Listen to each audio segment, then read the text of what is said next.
Hello, everyone, and welcome back to our second episode, our second session of Chains of Asmodeus. Welcome, everyone. You will notice that we have two people missing. Unfortunately, we had some unavoidable circumstances, and while we were considering maybe skipping for this week, we also knew that this was kind of going to be a filler session. So instead, this is going to be the trio hits uptown before hell. This is all she's the wind. Now anything's possible. We're gonna start combat with all the guards at once. We're gonna set some fired water deep. It's gonna be so great. So apologies. So I think if anything, this is kind of gonna be like an episode 1.5. But hey, it's almost like a bonus. This is true. Also, just because of the nature of last session, we didn't really get a chance to like really see these characters talk to each other and get to know them. So I think this is going to be a really good opportunity for you guys to see more of these guys role playing instead of me yapping about lore. Hey, listen, I'm very aware, but at the same time, it was needed. Okay, don't fight me. But we will first start off with our usual announcements, which is first introducing these lovely players. So we'll start off. Hi, I'm the person that, by the way, guys, the ship name is Shamir. I don't know what other stuff you guys were coming up with in the chat, but it's Shamir because it sounds like shimmer. Maddie, Hannah.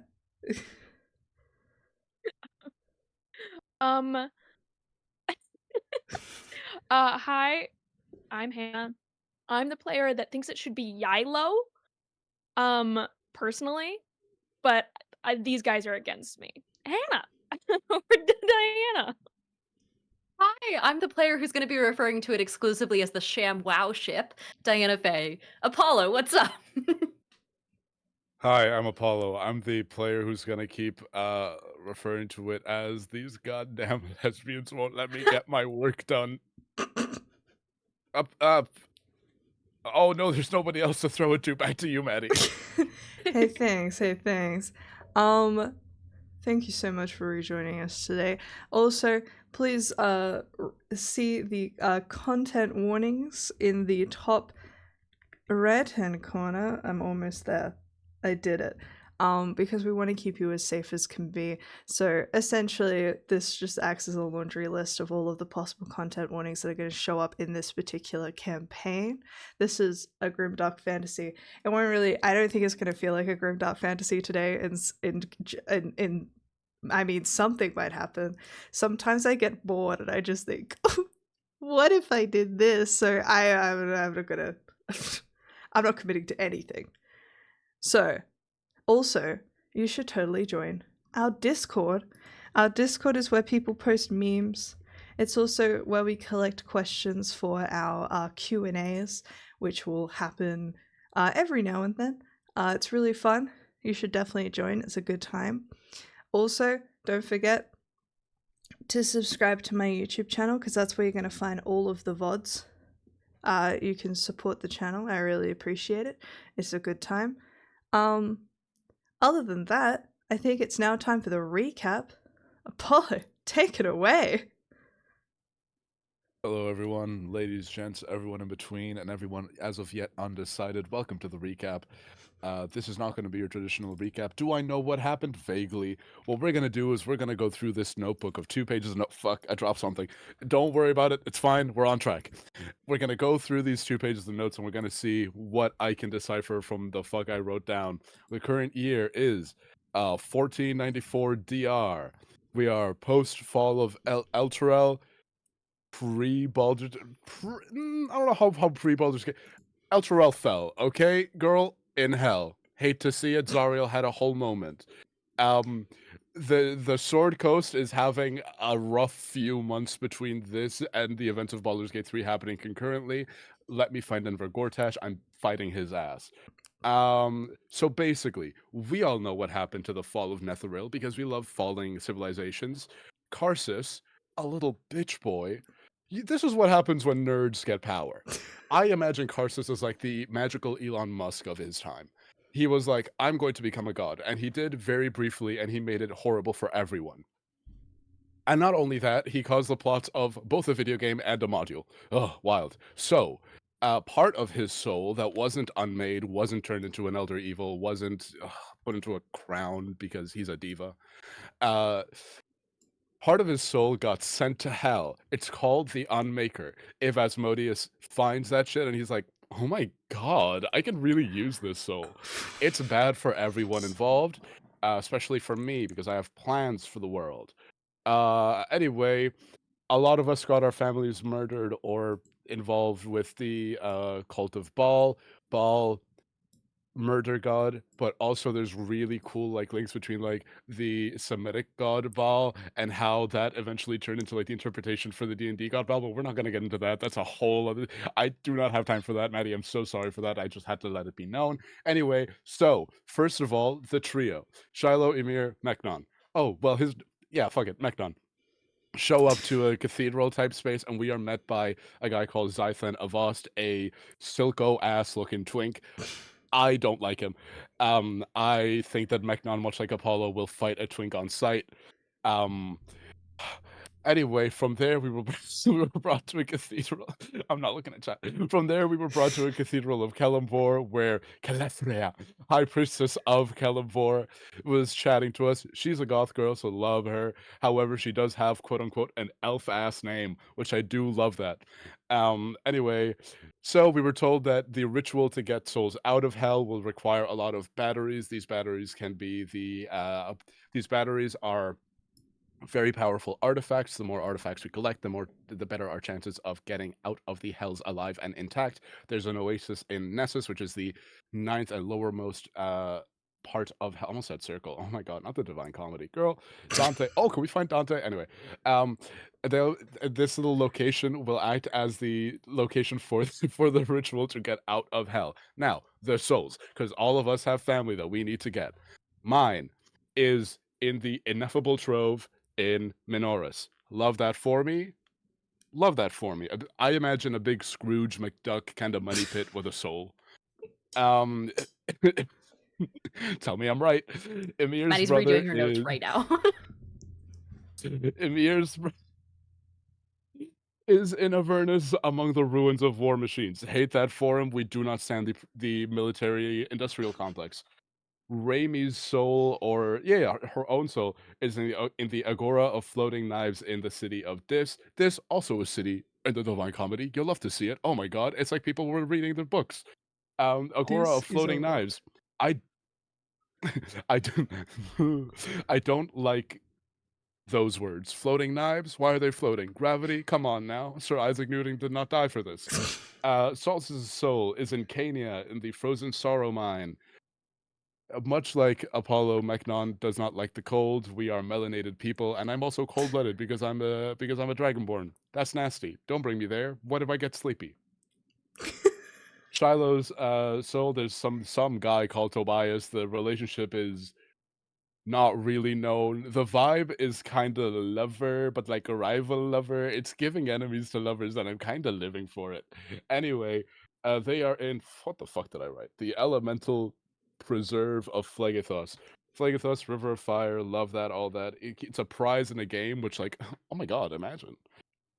The artifacts, I said B-Boy, Beelzebub. I was like, Beast Boy? Anyway, Beelzebub, who was like an insectoid kinda hot guy. We did kill him like very quickly though, so that's kind of an ick. Wants to help us take down Asmodeus because he's like, I don't like my boss, and it's like, okay, king. So the Unmaker was reborn into a soul called Ishma, which is at this point my pen did run out of ink and I did have to switch to a new one. That's pretty much it. Beneath the river Styx in a ship that doesn't sail. That's weird as fuck.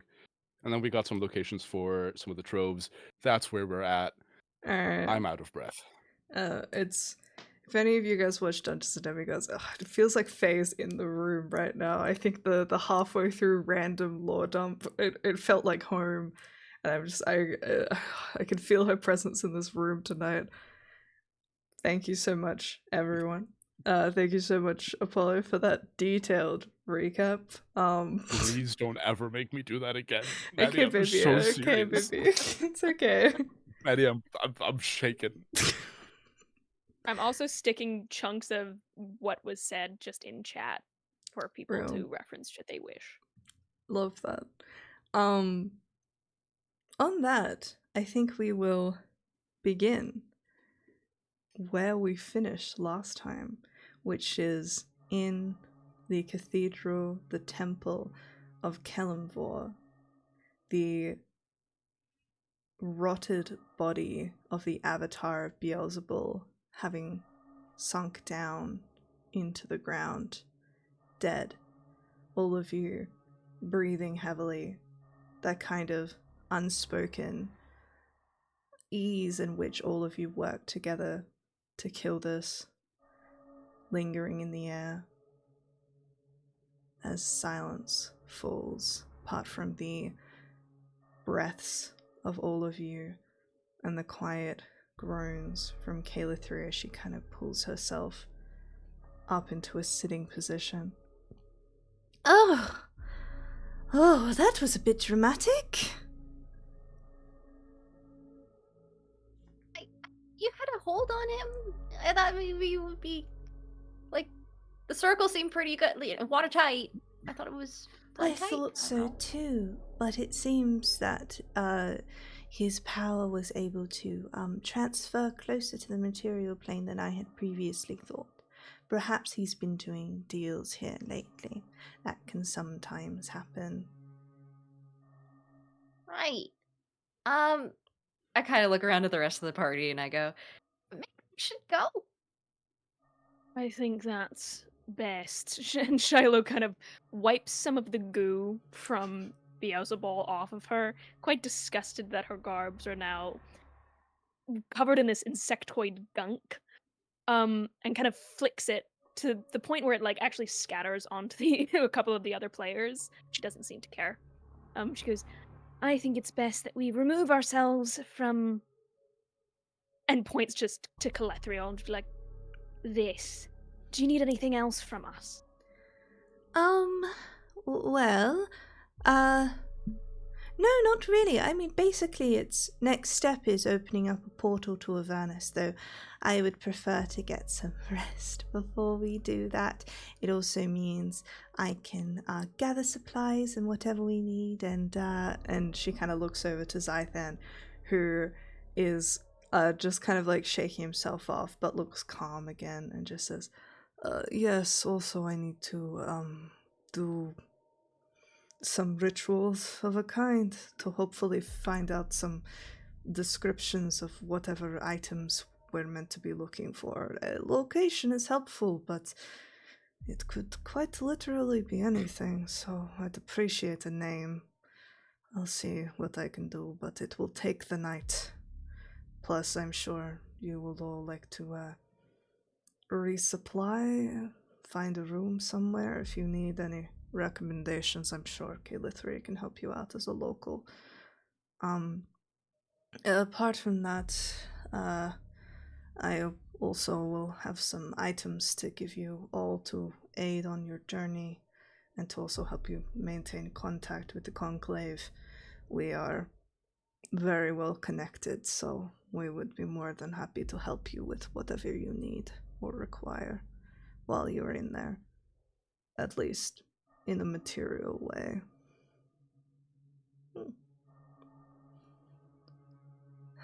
Are you okay, H3ll? H3ll's like, I'm fine. In the battle, did...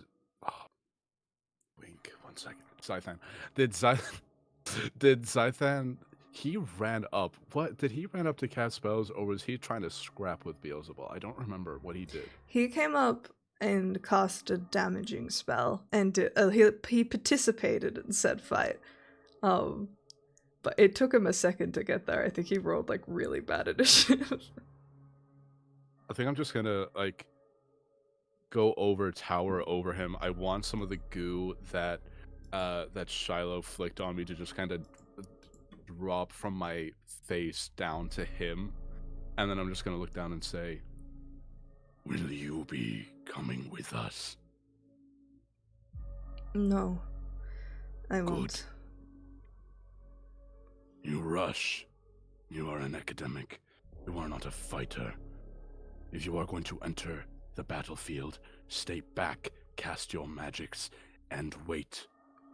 Don't do that again. You're useful to me. Do not die. I understand. As you can probably tell, I have not been beyond the books before. I am better for all of you if I stay here and help from a distance, as you said, but you should be able to communicate with me well enough. Here, he kind of reaches into his pockets and is holding one sending stone. Keep the other. And kind of holds it out to the group awkwardly, waiting for someone to take it. Shiloh grabs it, tossing it up in the air and slipping it into the top of her corset.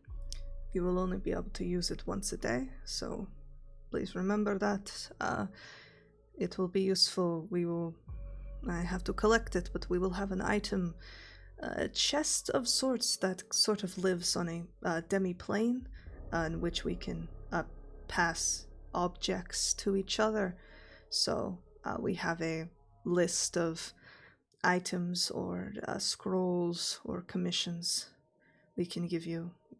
Put the coin in the chest, we give you the item back, sort of like a mini shop while you're over there, just in case. Also, if you have anything you need commissioned that would last for longer than the night, we can give it to you when it's completed. Cool. I'm gonna turn away from him. Maddie, I need you to be so real with me. Okay. Dragonborns have tails, right? Please tell me yes. So in the book they don't, but I believe that they do Maddie. because I'm a truther that Dragonborns have tails. Correct, thank you. There's something deep in my soul that needs you to have a tail right now. We are not going to examine that. I'm going to turn away from him and just trip him with my tail.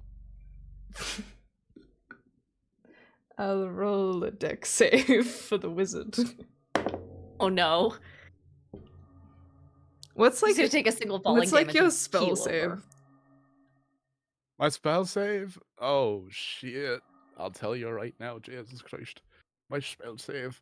15. Okay, he got a 15, so I'm just gonna say he trips on it and lets out a little but like he doesn't stack it. He just does a little like if you skip on a stone, and he just kind of looks back and then just kind of quietly moves away. He's a fucking nerd. He's probably used to this shit. Oh, man, has been pushed into so many No. lockers. Yeah. Oh, Paulo, you're a bully. what the Well, hell? Yeah. I'm playing an evil aligned character, guys. This is It's okay if you kill a large group of people, but as soon as you start tripping little guys, I can't. That's where I draw the line. You draw the line at mass murder? Alright. Rio. Killer I 3 kind will of gets move to her over- feet holding her torso. I'm gonna move over to Shiloh, and I'm just gonna say, "You fight well." Thank you. I mean, the other day you said, what was it? Power is earned. I promise you, Mm. mine is. So is respect. For now, you have earned enough. The name I gave you is a lie. Really? And she kind of very sarcastically raises her eyes. You not named Fang? Wow. You really, you fooled me. I'm not gonna tell you my name now. That was mean. Right, I'm sorry. We should do the introductions. I didn't give you. Maybe did I give you my full name the first? I think I just gave you my first name. Yeah. I think I just said Shiloh. Mm. She does a little. She gestures to the group in general, and she goes, "Lady Shiloh Morgana Lefel, at your service."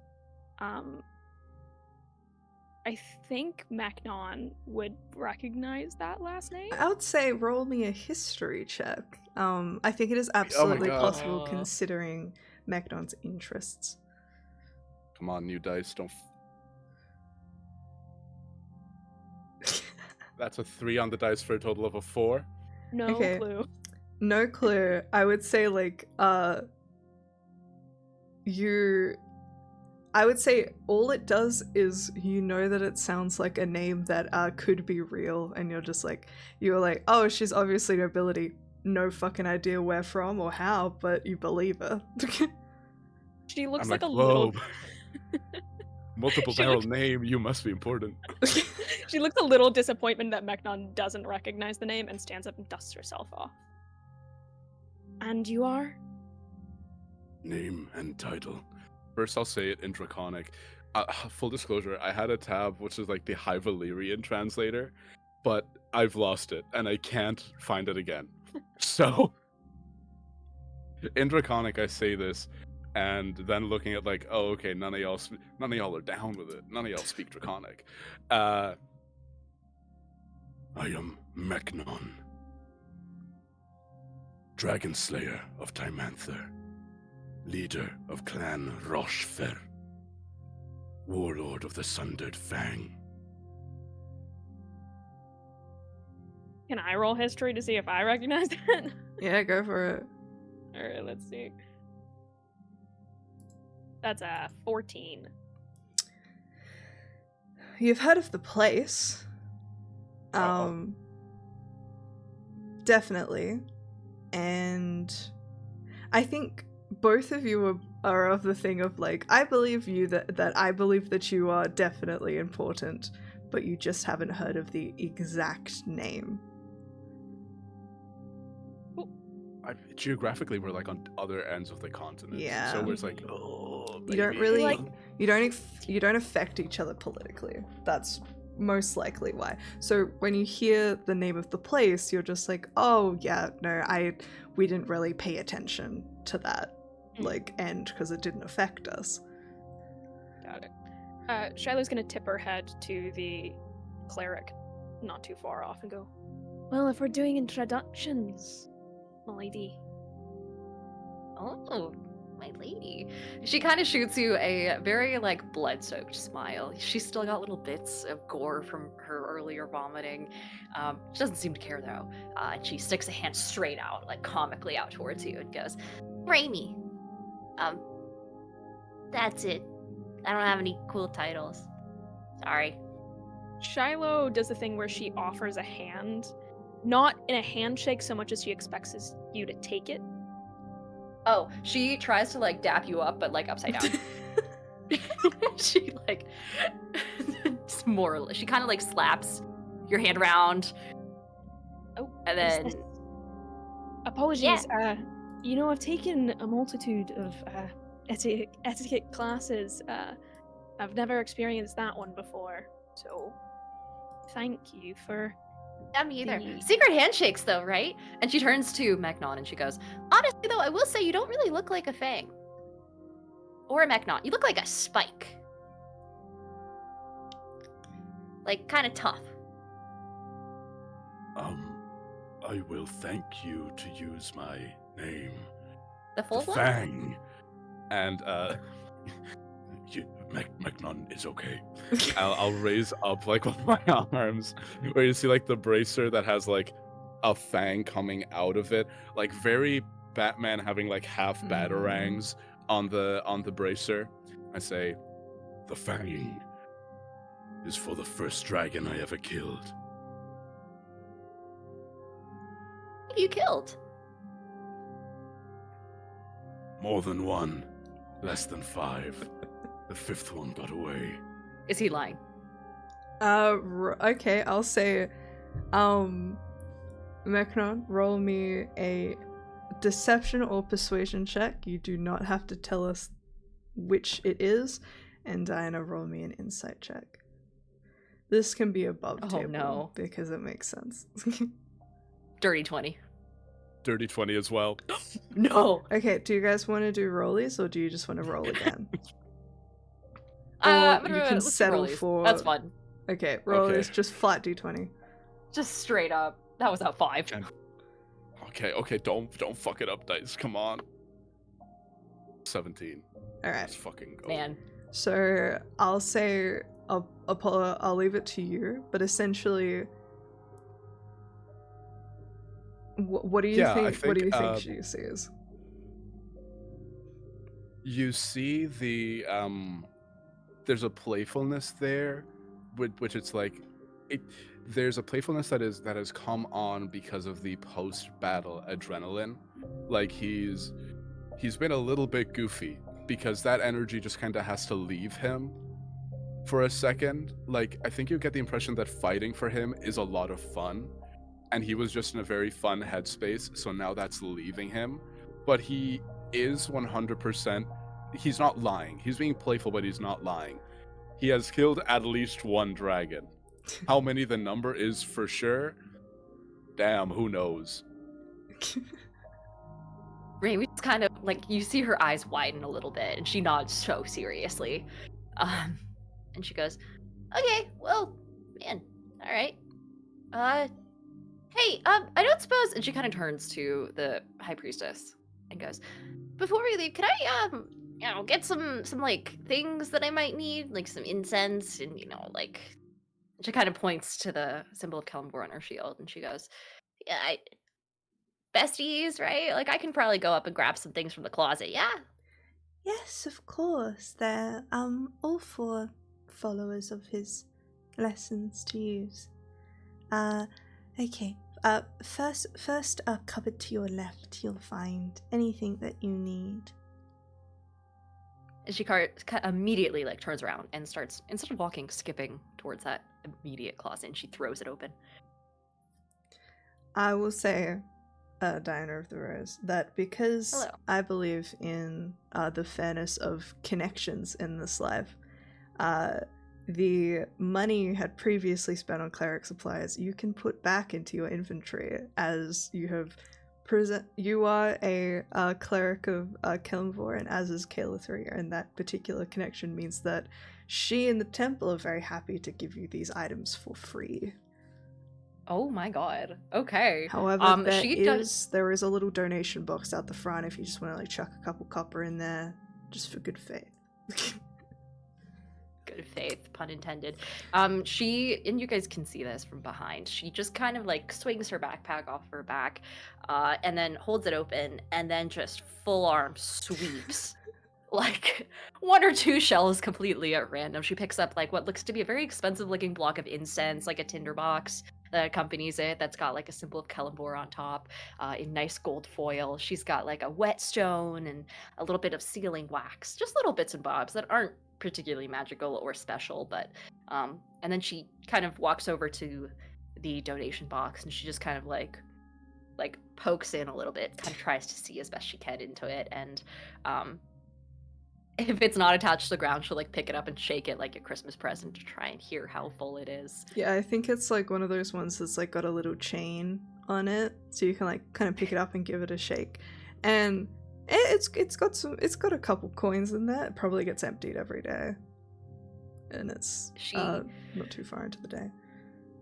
Very delicately, like kind of like considers a little bit, kind of tilts her head, looks up at the nearest symbol of Kellenbor that's not on her shield, as if like kind of the same vibe where when you enter a church and you see Jesus on a cross, you suddenly feel very watched. She kind of like shoots a glance up towards the symbol and then down on her bag and then up at the symbol again, and like still maintaining eye contact with it, she pulls out a couple gold coins and just like drops them in one at a time. And then she kind of bows her head a little bit, raises her hands up as if innocent, and rejoins the group. And she goes, "Well, if anyone wants to smell good, we have tons of incense. Not that you guys need it. Sorry. My lady," says looking at Shiloh. Shiloh kind of looks to herself, and she does the exact same thing that that Fang does, which is, I will say, Shiloh, I'll take it. You do smell a little stinkier than you normally would, simply because you've been on the road for 3 days. Maybe stock up on that. I don't imagine there's gonna be a ton of perfume down in hell. do you mind if I? She actually like begins to walk to you and is going to take just like one of like the scented oils or something like that from the shelf. Calithria's like, no. Begins. Calithria just. Calithria's like, have your first communion and then we'll talk. Yeah, you can grab probably like a scented oil that you grab is probably like the two options would be like rosemary and frankincense. Like they're real I'll take religious. Yeah. Oh man. She looks a little distasteful at it, but does pocket it. Hell yeah. All right.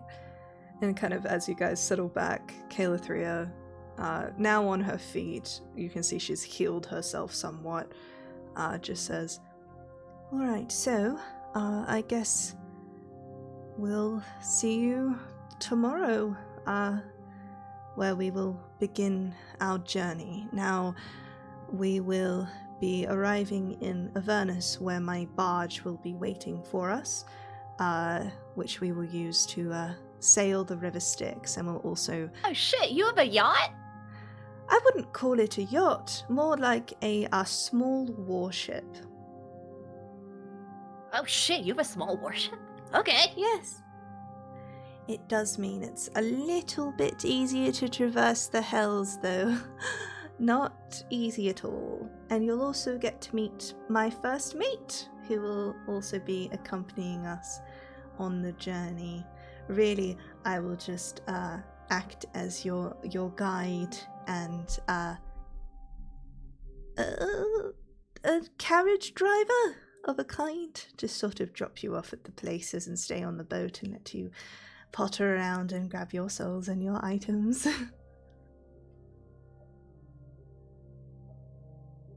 Oh, but can I just do a vibe check on her? Because I'm like, she's a little bit too just kind of like, she's too happy to be here.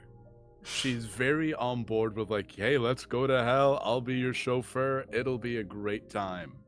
And I'm just looking at her like, nobody volunteers to go to an active war zone and also hell. All right, well, I'll roll insight for you. What's your insight plus? You ask such incredible questions. Stop asking me about my wisdom. You know it's -1. -1. Okay. Yeah. Kind of narrowing your eyes a little bit at Calithria.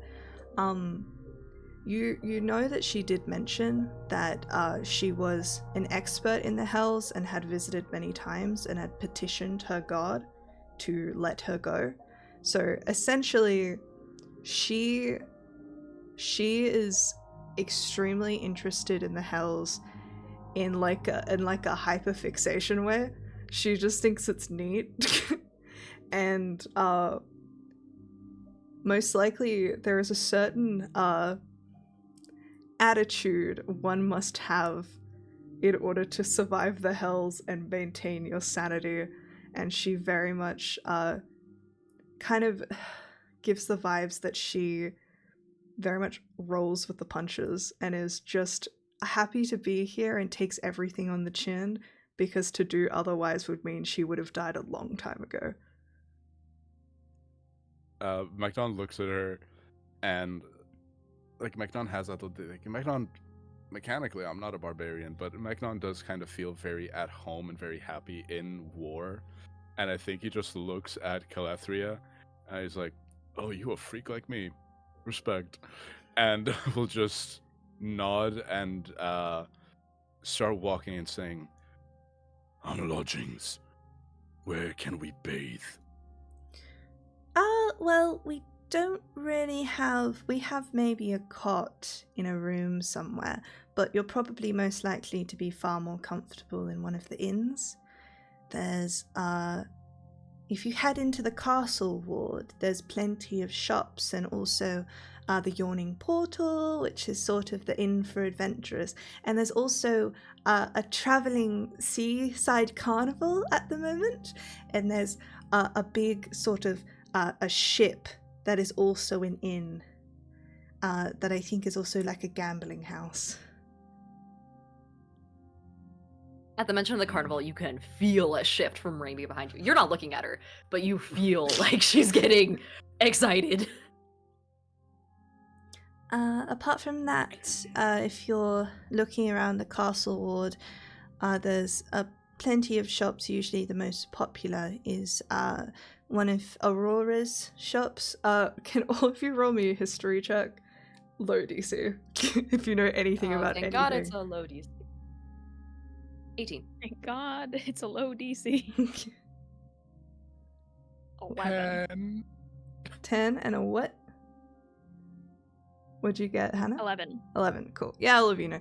Aurora's Realms shops are like the like a chain of magic shops that exist in most large cities. Very Gilmore's Glorious Goods core. And it's kind of the, you know, they're gonna have the basics. It's kind of the one-stop shop for magical items. But there are also probably plenty of other stores if you're looking for more niche things, but they have the basics. They're reliable. Okay. Shiloh's going to kind of crack her head, getting a little bit bored with all of the talking, not about her, and she goes, "Look, I rarely get to spend my coin, and I have far too much of it weighing down my pockets. I suggest we be on our way." We'll see you I tomorrow. will just kind of. We'll see you on the morrow. Fabulous.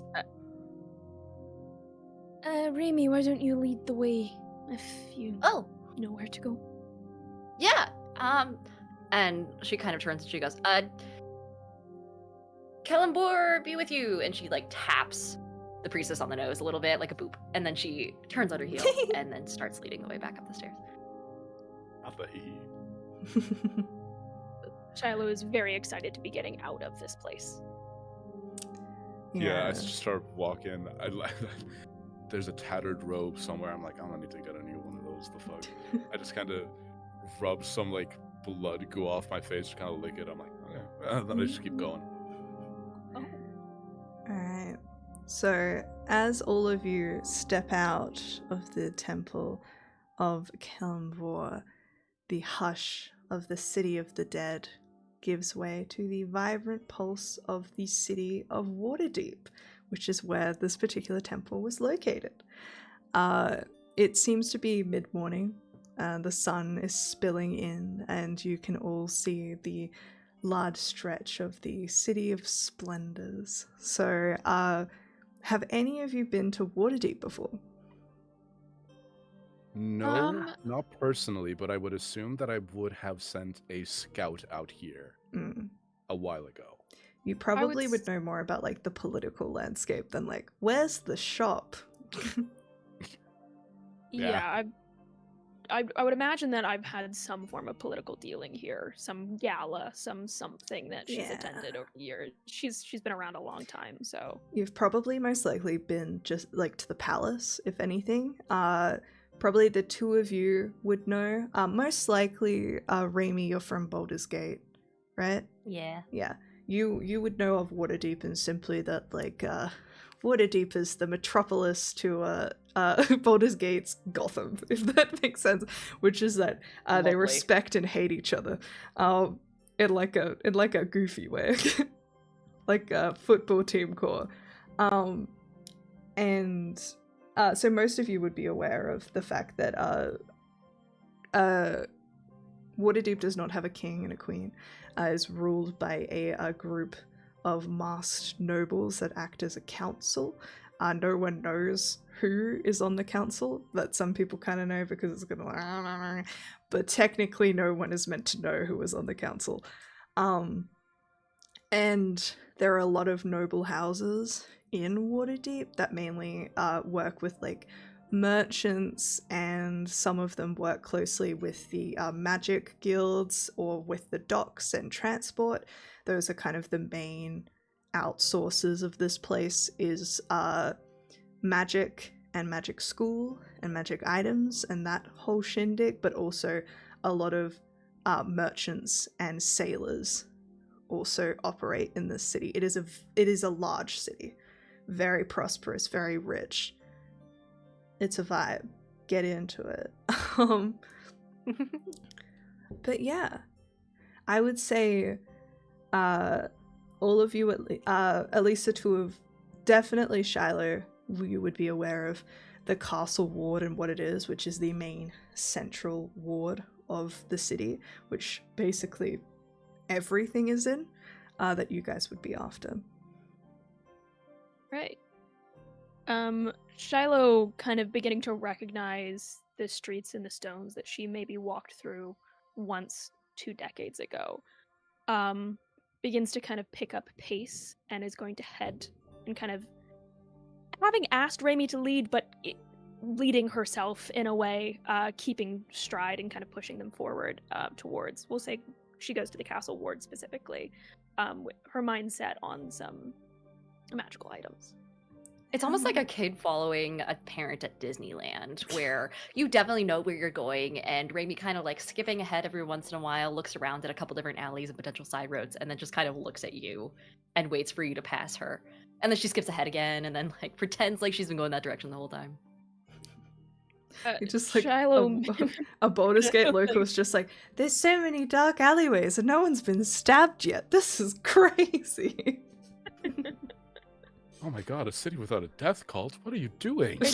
You know that TikTok trend that's like my scary dog privilege, and it's like 2 people walking in front and then like Mechnon in the back. Yeah, literally. Oh, someone Um, needs to draw that, I swear. looming. Literally, because like I have not bathed. My armor is bloodied and gooey, and I'm just kind of like, I have sheathed the sword. No jokes. I have it's strapped to the back. It's my It's okay, buddy. Just work through it.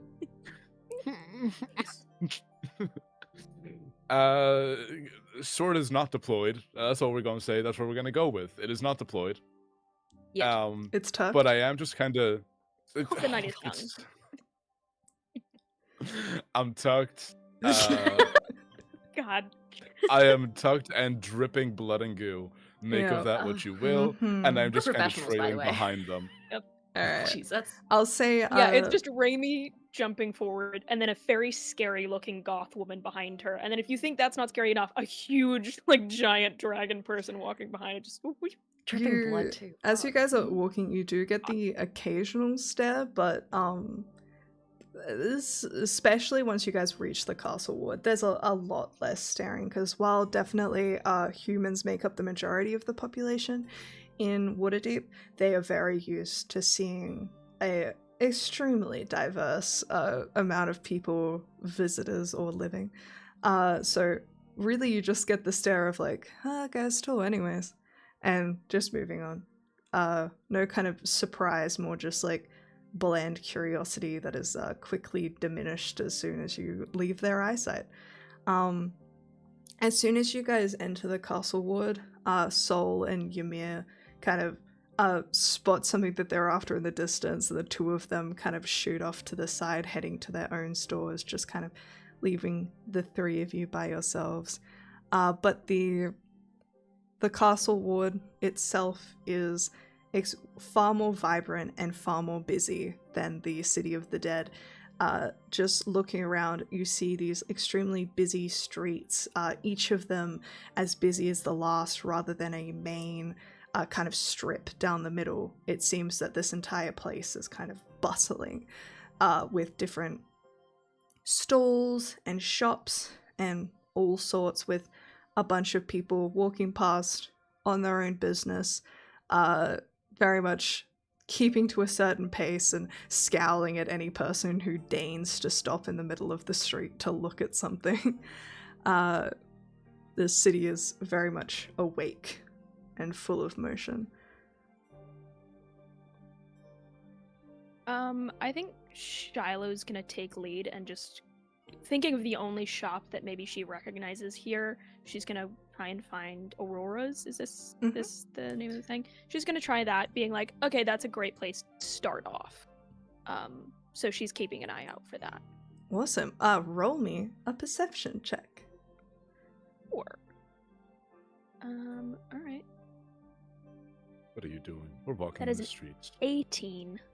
18? Yeah. Doesn't take you too long to notice the beautiful green signage of Aurora's Realm shop with kind of like a smaller subtitle down the bottom that explains that this is the Castle Ward Waterdeep shop and when it was established, which was a long fucking time ago. And it's kind of this beautiful green sign with gold lettering, and it very much this entire street is giving like Diagon Alley in the way that it's like the kind of bay windows decorated with various kinds of products. And you see the store itself seems fairly busy, but not anything too swamped. There's no line out the door. Okay. Can I just take a look through like the windows and things like that, see if anything catches my eye in particular? Yeah. Of like, hey, here's a glowing item that might be important. Is there anything that Shiloh would look out for? Is there anything that is of interest to her? Yeah, I think a bag of holding, I think, would be of interest to her, something to contain all of the supplies that they're going to be getting today. Yeah, definitely. Again, with an 18 as well, a bag of holding is extremely easy to spot, as it's one of the most like popular items for the everyday person who isn't even an adventurer. You see like even in the main display there is hanging the recognizable kind of colored patchwork face that makes up a bag of holding. Yeah, she picks one up. Yeah, so you kind of can head inside and kind of finagle your way into this display and grab it, and inside you see it's filled with all sorts of people. It seems there's 2 different people at the front. One of them is kind of this middle-aged human woman with kind of graying blonde hair that's tied up in a bun, and the other is a human male who's kind of like leaning against the desk and just kind of scratching things into the desk. You kind of get the vibe of like an owner and like the shithead kid he has to hire for minimum wage energy. But as you go to pick up the bag, your hand passes through it. Excuse me. She kind of snaps her fingers, trying to get the attention of the store clerk. In that very like tend to me kind of way. Mm-hmm. You see this woman kind of who was talking to a customer kind of looks up and doesn't look at you, but just kind of like smacks the side of the head of this like other kid who's just like, oh fuck, coming, and just totters over to you. He's just this like skinny human kid with like black hair and a little bit of acne. Hi there.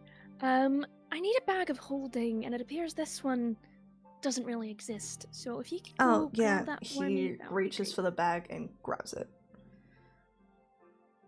Funny. Anti-theft charms? Right. She kind of gestures to herself. She's like, I have more than enough coin to pay. And is going to turn to the other 2 and be like, you boys want anything? Me?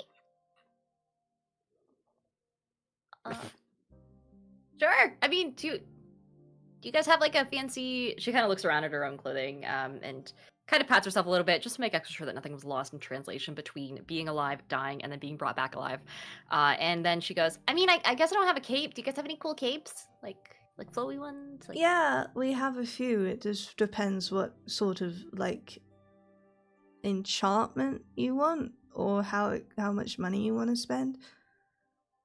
Like we've got... And she kind of looks at Shiloh and she goes, I too have plenty of money to spend. You shouldn't say that out loud. Oh shit, sorry, I'm broke. That's better. Okay, so we've got, I mean, if you're just after a normal cloak, there's like a dress shop next door. But here we've got like a cloak of billowing, and we've also got like a cloak of protection, and we've also got like an elvish cloak, and yeah, I think that's it at the minute, but we can always see if we can get something brought in. Do you have to be an elf to use the elfish one? No. Okay. What's it do? It's, and you see he just kind of like it and brings out a small book and just starts flipping through it. You get the idea that he should know this, but as like a cheat sheet. No. It I'm not gonna- makes it easier. It makes you quiet, and it makes you harder to see in the dark. How much is it? It is 2,500. And she kind of like looks sideways at Shiloh. The boots are a little cheaper. They guys do the same thing, but like without the dark part, they just make you quiet. Is that a good deal? For 2,500, Shiloh kind of raises an eyebrow and goes, "Sweetie, I don't think you're gonna get much that of a benefit for 2,500. What kind of place are you running?" And she's gonna turn to the little boy. She is going to open her. You're gonna yell at a guy with like, glasses kind of- on his birthday. She's gonna kind of like. She's been keeping this cloak on for quite a while, and she's gonna kind of let it down and showcase the kind of embroidery on her chest and a small like little pin that she wears. That's clearly some kind of family crest. And she goes, "I don't think you know who I am." I mean, should I? Right. I suggest that you, I understand these are the prices that you give to most people flowing through here, but I suggest that maybe we cut a deal, yeah?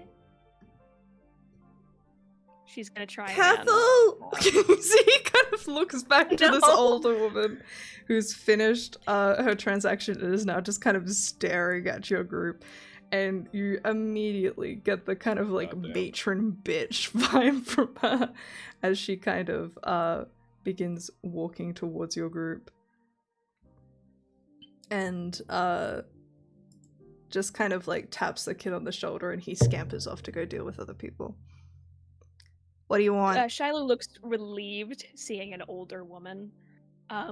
Goes, "Finally, someone. I mean, you just kind of get good help these days." Kind of raising an eyebrow at this woman.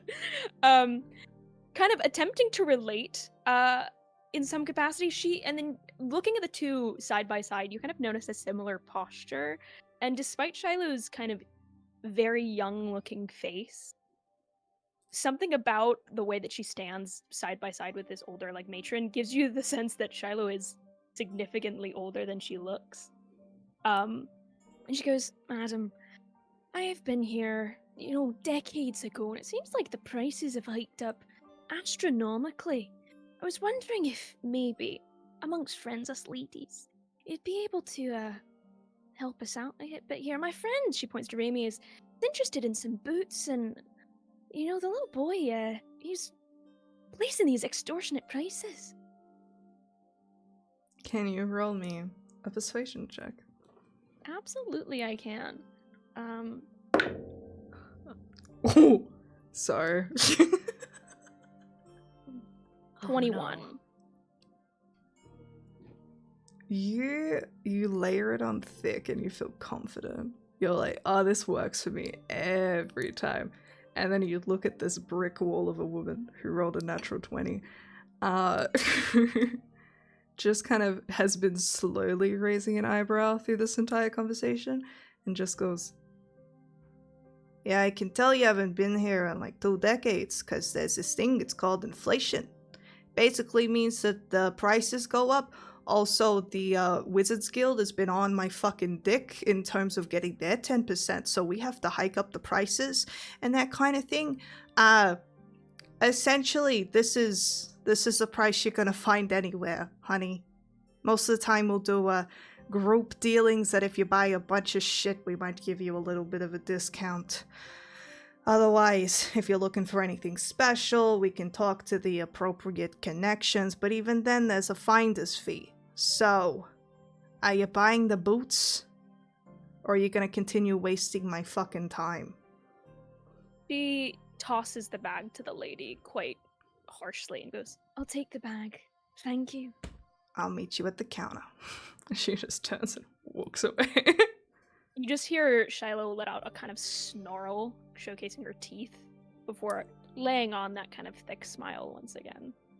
She was worth a shot, looking at Raimi. I thought it was good. I was scared. She raises her eyebrow at Raimi and looks a little disappointed in herself. Okay. I'm just gonna pop my head into this conversation, just kind of tower down, crane down. The stone the wizard gave you. We should inquire as to purchasing more of those. If we get separated while down in the hells, even once a day, it will be useful to have some form of communication. Because we don't have a wizard in the party, so no one can cast Barry's telepathic bond.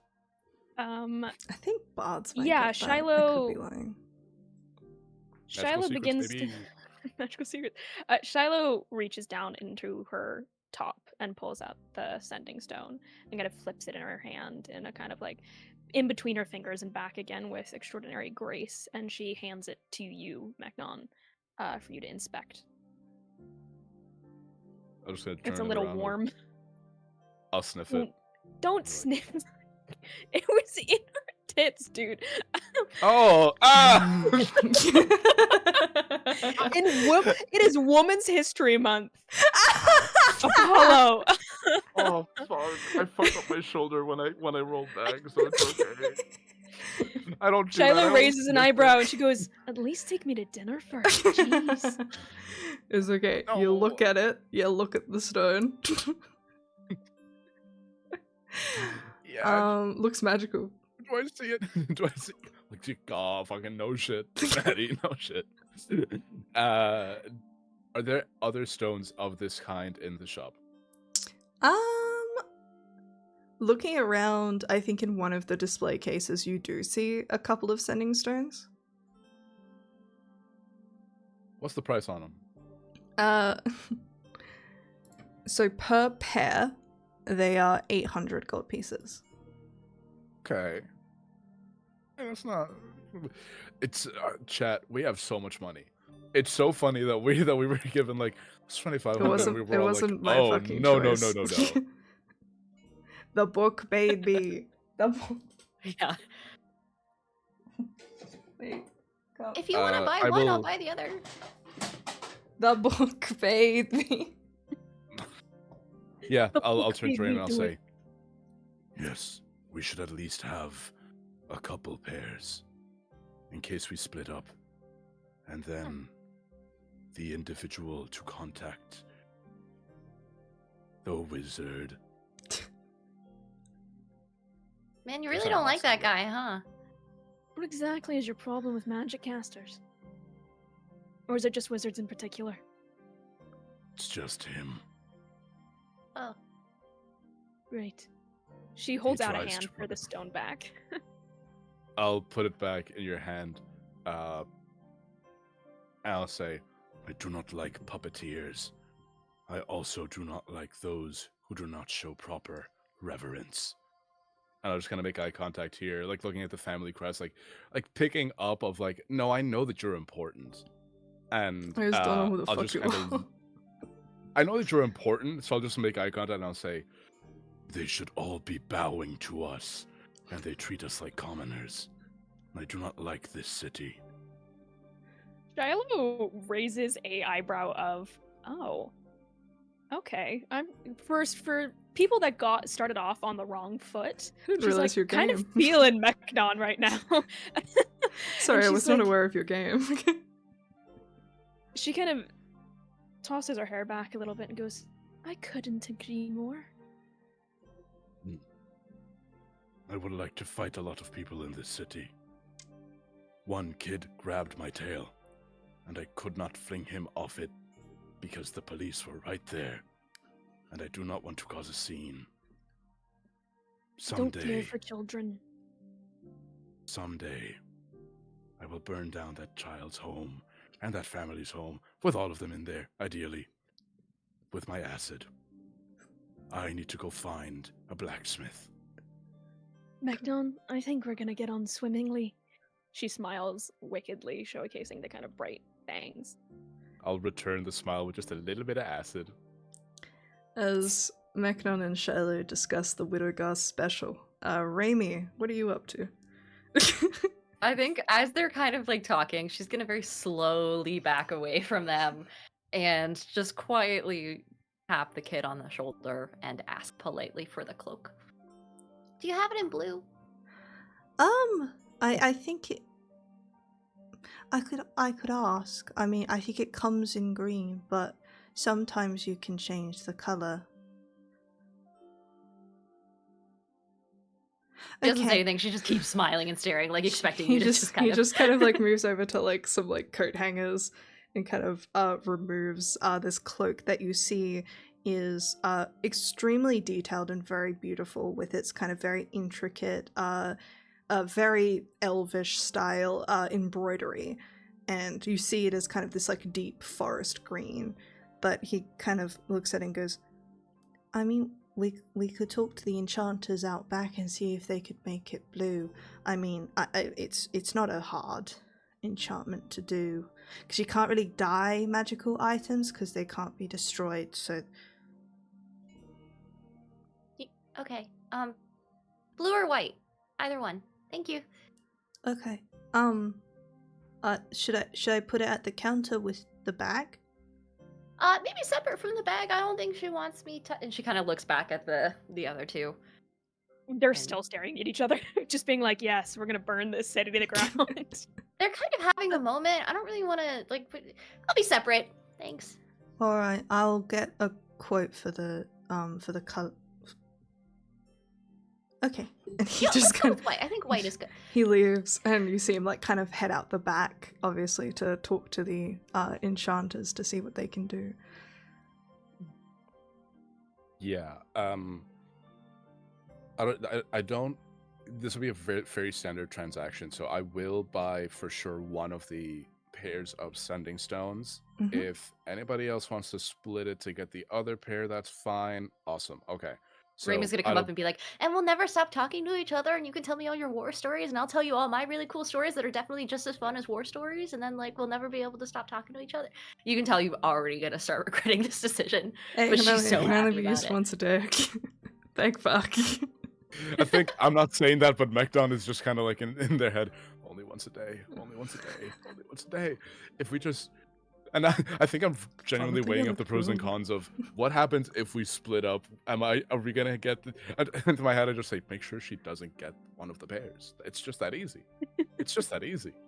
Rainy in her head is just like picturing herself like talking into a sending stone, just like hand on chin, feet kicked back behind her, and the stone is not active. Like, it's definitely been used the once a day. She has no idea that that's the case. She's just yapping. For real.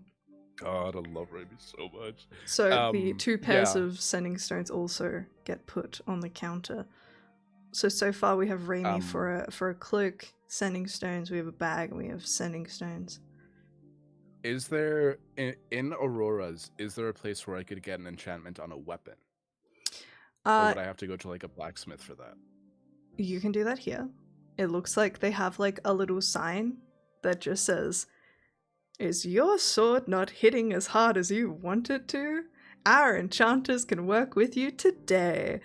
But what you do notice is that the prices are like not ridiculous, certainly not as much as it would cost to buy a item. However, they do have periods of time required to be able to enchant them.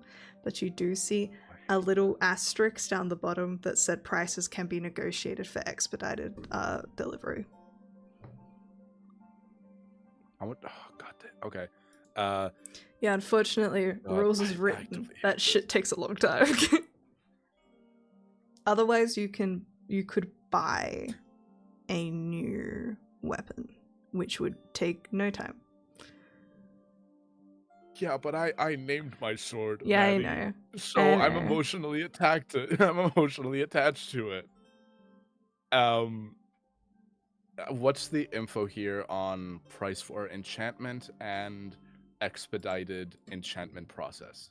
So it basically just says like go to the counter to ask in terms of expedited, but what is written is for +1, or it probably just has a level of like sharp, extra sharp, dragon killer, which is +1, +2, +3. Okay. And there is kind of like a range. Like +1 is for the enchantment, it'll be like 2 to 5 thousand gold pieces, but you suspect the higher end of that is most likely when expediting needs to happen. Rare 10,000, very rare 50,000, and they can take like 3 to 4 days up to 4 to 6 weeks, depending on We'll the leave level. it tomorrow, Maddie. Yeah. Unfortunately, Maddie. rules is written, that's just how the cookie crumbles. However, you do know that you have access to a particular chest. However, that means that you will be weaponless in the hells for like a day. I don't like any of what you just said. Yeah. Or you can ask how if it could be expedited to tomorrow morning and how much it would cost. Yeah, I'm gonna do that. I'm gonna rock up to the counter, truly hating this retail experience. I should have a row. I should have queues of artificers and guild mages and In this and capitalist smiths hellscape. and blacksmiths lining up for the honor of serving me and servicing my weapon, and that's not an innuendo. And I am just kind of rocking up to this queue, arms crossed, just kind of. Eventually, you come up to the store owner. He just goes, "How can I help you?" My blade. I fought a devil. It pierced its hide, but did not cause it damage. It is only when I Because it's not force magical. magic. It killed a dragon. But no. She kind of looks at the sword like, how the fuck did you manage to kill a dragon with this thing? I think I just kind of take it off my back. I put it on the counter. It knocks off a couple of the berserk shit things on style. the table. It just takes up the entire desk and she just goes, Just like okay. It's It's like a almost solid like you 4 can foot long hear the sword. like the bigger the sword, the smaller God damn. You in chat. You in chat. okay. You're lucky you're in a different continent. What, We're scrapping. What kind of level of enchantment are you looking for this one? You want to add any extras? What? I need it by morning. Do you understand how any of this shit works? Alright,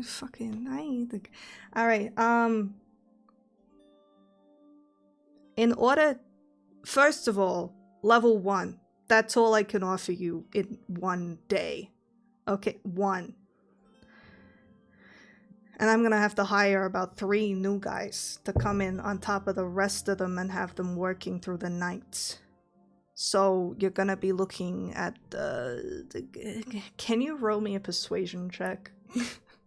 Yeah. This man has like 17 titles. You should listen to him.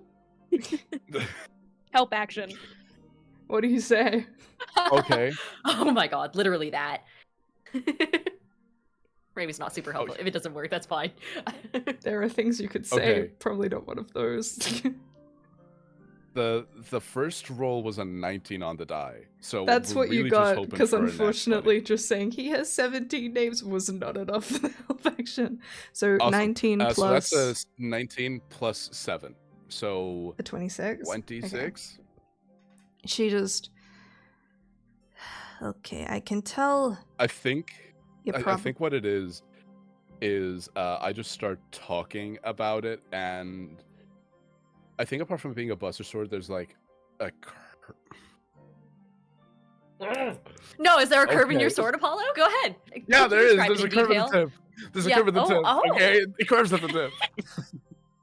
Shut up.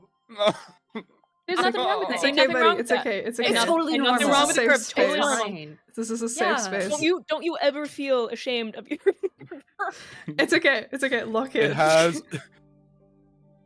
Okay, locked in. This is going to be the most innuendo-y You could description that I say. can think of. You could say. We'll Okay. all Add remain clip whatever silent. this is going to be. Yeah, clippers, It please get is ready. Thank you. It is as long as his legs are. It is black obsidian wrapped in leather at the hilt. The crossguard, it doesn't even really have a crossguard because it is so... It's just so wide and girthy. It has cracks along the blade that are almost like veins or rivulets of pure acid that have been seared into the blade from attacking enemies, from penetrating through thick hides of monsters and dragons alike. It is curved at the tip in the way that swords like in the real world, like Ekopesh sorta is, where it's straight edge, but then at the tip it just sort of curves a bit to create that, to have both the slashing and piercing effects of a weapon. At its base, it has two rubies, like two little crown jewels, essentially. No, don't stop, please. Please continue. Anyways. Oh, it never stops. Great stamina with Discord. Alright. Yeah, and I'm just sort of like, I'm just info dumping about my weapon. I think and she kind of gets the Don't we vibe all? that like probably the reason that she kind of doesn't give a shit about everything that you guys are saying is because there are a lot of nobles in Waterdeep and she most likely has to deal with them all the fucking time. It's kind of like anyone in a small town meeting a celebrity versus if you work at a coffee shop in like LA close to like Hollywood, where at that point you're just like, hey, it's Tom Cruise, yeah, I see him every Thursday. That's the vibe she gives. But Real. she feels like you're actually going to use it, and she respects that. So she goes, all right, give you a 25% increase if all of you buy something, okay? Acceptable. So in total, you're gonna be looking at about, we'll call it 3. I'll outstretch my hand for a that kind of like Roman like salute type thing. Nope, not that Roman salute. Fuck that guy. Different one. The kind of the forearm grab. Yeah. The Beast Master, kinda like- thing. She kind of Yeah, goes for to shake real. your hand and you just keep going up and just like, I can't. Just kind of shakes it. Alright. Is there anything else you're after? Hey, DM. Hi! Can I ask one little question? Yes. So, blood. Uh-huh. It's a liquid. That it is. Alchemy jugs. Would that be something that would have? I You know know, it's not technically I listed. believe in my heart that Reddit has the answer to this question.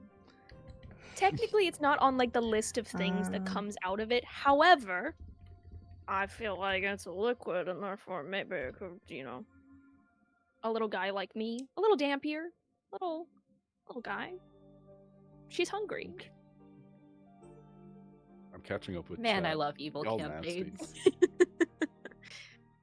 Why Evil can't I campaigns are just great. carry around 2 gallons of blood? I mean, come on, it's so I much. The think- Red Cross does it all the time, Since- and Well, I when mean- I do it, then it's weird. I mean, think either that or I'm gonna literally- have to harvest. since It's the jug specifically has the list, I'm gonna say no. All right, it was worth a shot.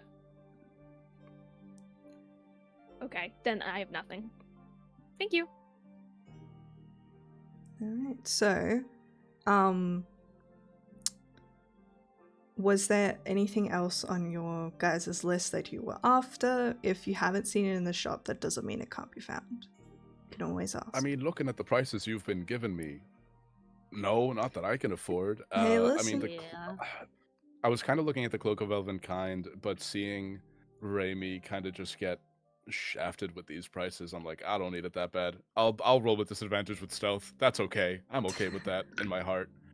I was also in in a dream, in a hope, in a song. I really wanted to get an animated shield, but that's not gonna happen. Not here anyway. You can always So ask. I'm just gonna, Maddie, I don't want to ask and then you give me a goddamn 50K price tag. You know how much money I have. More so that if you know kind of about it, then it means later down the line you could possibly ask the Conclave to get it for you. Yeah, okay. If that's the case, then I take back everything I've ever said about you bullying me. You're actually so nice and kind to me. I You're think so nice and the kind to most me. beautiful and thing we about both D&D love is Jesus Christ Superstar. when D&D players are reminded how fucking expensive magic items are, because they are. It's like, I found it in a cave. I solved a riddle for it. It costs how much? That's a down payment on a house. It also Anyway. means that's how much it sells for. I'm attached to my sword. Nope. Anyway, We're gonna have a compilation by the shake end on of it, this. there's gonna be, and I hate that for me. He's so evil and so mean and so cool, but all we care about is his dick jokes. It's great. At the handshake, I am just gonna pull her in a little bit and just say, Shields that fly. Animated shields. Have you heard of them? I've heard of them. How may one acquire them? If not now, then in the future. Or know to look out for good craftsmanship in one. With a 26 persuasion, we'll carry that over. thank you. Listen, we don't have anything like that in stock. However, we have certain dealings with certain groups who can find pretty much anything, so I can always make a call.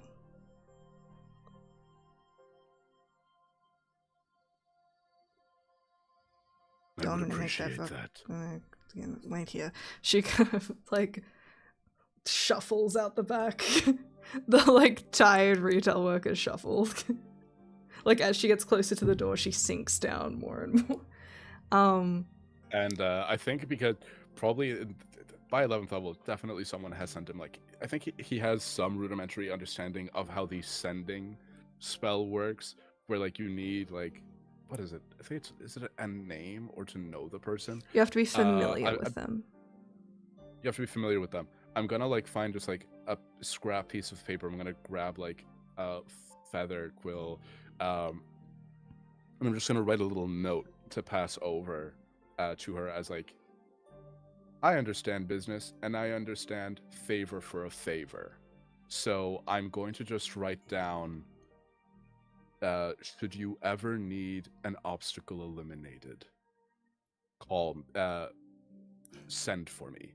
And I'm just going to write down my full title so that she has like a foot.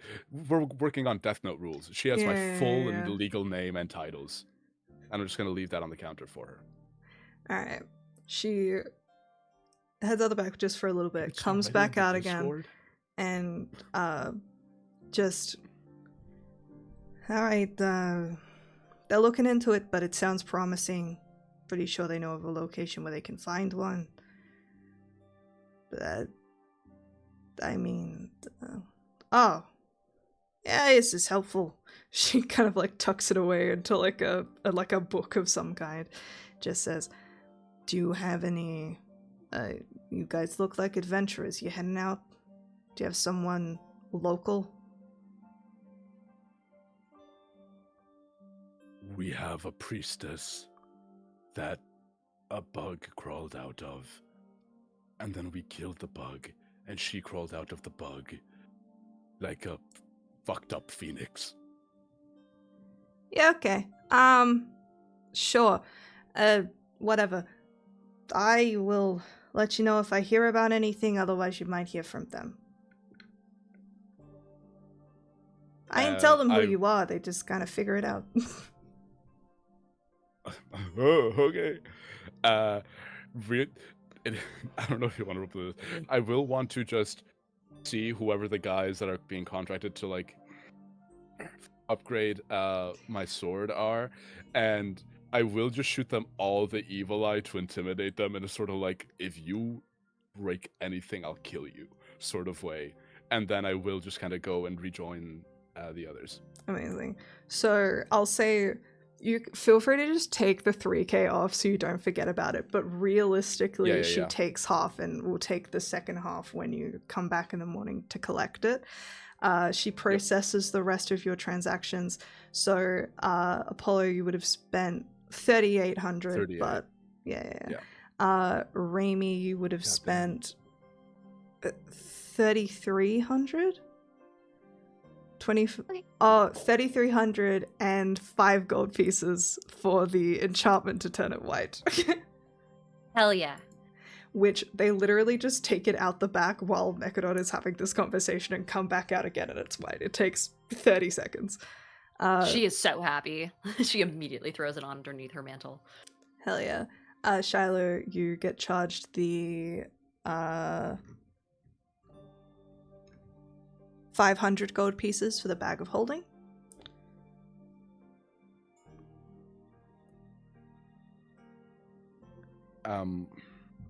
Okay. Just window shopping here.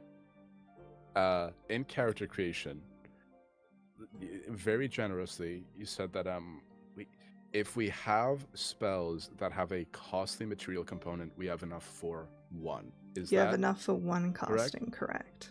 Okay, we have enough for one casting of that. I have Revivify, so I have one of those. You do. That is one of the 2 gems that is on my sword. Is a Revivify gem. Would they have others here, and how expensive? Because I think I'm pushing Not what I'm comfortable spending. Here. Lovely, thank you. Maybe another shop. Alrighty, so you guys... I'm not going to roll 2 good persuasion checks today, Maddie. My dice don't like me for this character. I think the dice know that this character is evil and they don't want to help him. Fair enough. You guys head out of the shop with your new supplies. Mechadon without your sword, just for a little bit. But you're a little lighter on your feet, and you're like, oh shit. It's like, whoa, I feel... It's a weird thing, because I feel lighter, but my tail is just kind of dragging on the ground, because I'm sad. I like the idea that Mechadon is like that one Naruto character. When he drops his sword and takes off his armor, he'll be able to run like 80 feet in one turn. With Rock Lee with like the ankle bracelets, like someone grabbed it and just went, huh! The sword. Mechadon's actually 9 feet tall. That sword just kind of made him slump so much. No. Someone clip that. What the? Oh, cock too large. Attacker. Alright, I think now is probably a good point to call break as we finish. Guys, this is riveting Dungeons and Dragons. Shopping! Yay, I think after this we'll probably just kind of time skip to tavern or inn times because it's more fun, and if you guys have any other purchasing that you want to do, we'll do that in the interim. Because the magic item is the fun part. All of your component shit, we'll do that later. So I just try to keep our other NPC interns safe from us. Yeah. We'll be back in just a moment. We'll be back in 10 minutes. Grab a drink, go to the bathroom, do all the things. Bye-bye!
Hey everyone, welcome back. Welcome back. If you're just now joining us, we have 2 people away. Very sad. But we're currently in the city of Waterdeep. We are not yet in Hell, in which this gang are spending their last day on the surface shopping for magic items. But shopping is done. Shopping episode is dead. Now it is tavern episode time. This is probably the only beach episode we will get this campaign, and it's the 2nd episode. I don't want you to look into that too deeply. Don't worry about it. Anyways, we'll cut to all of you have finished your shopping, gotten whatever items you need, gotten whatever spell components that you need. You are left with an amount of money. And you notice that afternoon has dawned. It is still warm and very pleasant in the city, kind of the sea breeze and the core of seagulls. It's an extremely beautiful city. It's a good time. They call it the City of Goddamn Splendors for a reason. And while you're in the castle ward, you can kind of like in the distance see like the tall tower of Blackstaff in the distance. It's a different sort. We're moving on. What are you guys up to? Ramie's currently skipping down the hallway, but this time she's like, the streets, but she's got the cloak on now, and she's like intentionally billowing it a little bit behind her with her arms. She didn't buy a cloak of billowing, but by God, she's going to have one. Shiloh has just darted back out of the butcher's shop, where she seems to stuff something into her new bag of holding. Her clutch. She doesn't. Yeah, her little bag. Do we see that? Bag of holding tote? Yeah, you probably see her put something into it. She's not trying to hide it, but she's certainly not trying to like show it off. She slips like 2 bags worth, kind of loose. I'm not gonna go any further than that. She puts it in the bag. Do you see Ramie kind of like turn around? And she goes, "Oh, did you get food? Did you get steaks?" I was kind of thinking about food. Yeah, like some kebabs or something, you know, going back to death and then life again kind of makes you hungry. And I did vomit up a bunch of guts earlier. So, I mean, did you get the crew any steaks? You know, I was actually, this is a bit more of a, she thinks to herself, a spell casting item. Apologies. But you know what? We could definitely go and rummage up some grub. I know what it feels like. And she kind of stops herself for a second. And you see her face drop slightly. She goes, I can imagine what you went through is a lot. So, yeah, let's, she kind of puts a gentle arm around Ramie and immediately turns her away from the butcher's shop, trying to change the topic. And she goes, let's go, Fang, Mechnon, apologies, how would you feel about, going and hitting up one of the inns for a feast? Food. Yes. Not the yawning portal. That place is teeming with do-gooders and adventurers to be, and I don't want to be anywhere near them. Yeah, and their quiche sucks. There's a boat place, though. The boat it is? Slay. So you guys... I think I like to imagine that Solstice has absolutely been in the yawning portal this whole time because she worked as a mercenary. She's just like, Brian! Just jabbing all. She's like walking into like a diner in your hometown. She's just. It's like an episode of Cheers. Yeah. But meanwhile, the rest of you, I'm so surprised that you want to head to the one I described to as a gambling house, but I'm proud nonetheless. As you guys head, kind of still within the castle ward, but to the harbour of Waterdeep, which is also teeming, because the kind of shipping industry in the harbour is a huge point of trade and busyness in this place. So you can kind of see off to the side, like a lot of people getting in and out of ships, a lot of people working. You can kind of see like the fishermen and fisherwomen just kind of like scaling fish and cutting them apart just on those kind of like bloodied tables out the front, shucking oysters and such, working hard as people are basically just buying produce as soon as it is taken out of the net and cleaned. But luckily you can move a little bit further away so the fish smell doesn't quite drift as far, where you can see a area that has been turned into this kind of gorgeous a festival type area. It's not too big.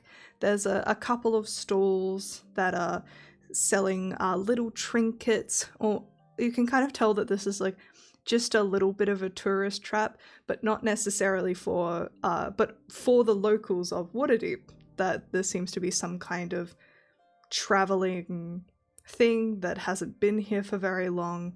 It's just a lot of people having fun, buying little things, dancing to music, but most are present in this place is the ginormous sailing ship, which is very securely and heavily anchored down and docked to one of the jetties, which has been opened up at the top with like a large staircase that is teeming with life, with hanging lights, and has a sign on the front called the One-Eyed Jacks. And you can just see people moving in and out very drunkenly. It looks extremely jovial. What would you guys like to do?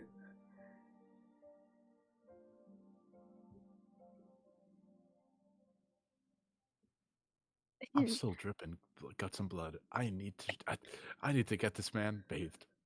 Does this place also operate as like an inn, or is this like pure tavern? It does operate as an inn as well, which is why it's so big. That when you think of a boat turned into an inn, you're like, so they have 2 rooms? They've got to have a bath. Yeah, most likely. I'm looking at this like, guys, I have one desire right now. It is a hot tub. I'm just gonna go straight up to like whatever front desk sort of area is there, and I'm just going to stand intimidatingly until somebody asks me what I would like, because I'm not starting conversations. I'm not that guy. As you enter, you see that this place is quite crowded. There's like a bard playing in the corner. People are just kind of grouped together around round kind of rickety tables and chairs, playing cards and dice games and all different types. You kind of see there are 2 guards kind of posted at the door, and a couple of other people are kind of walking around seemingly just making sure that no one's starting any fights.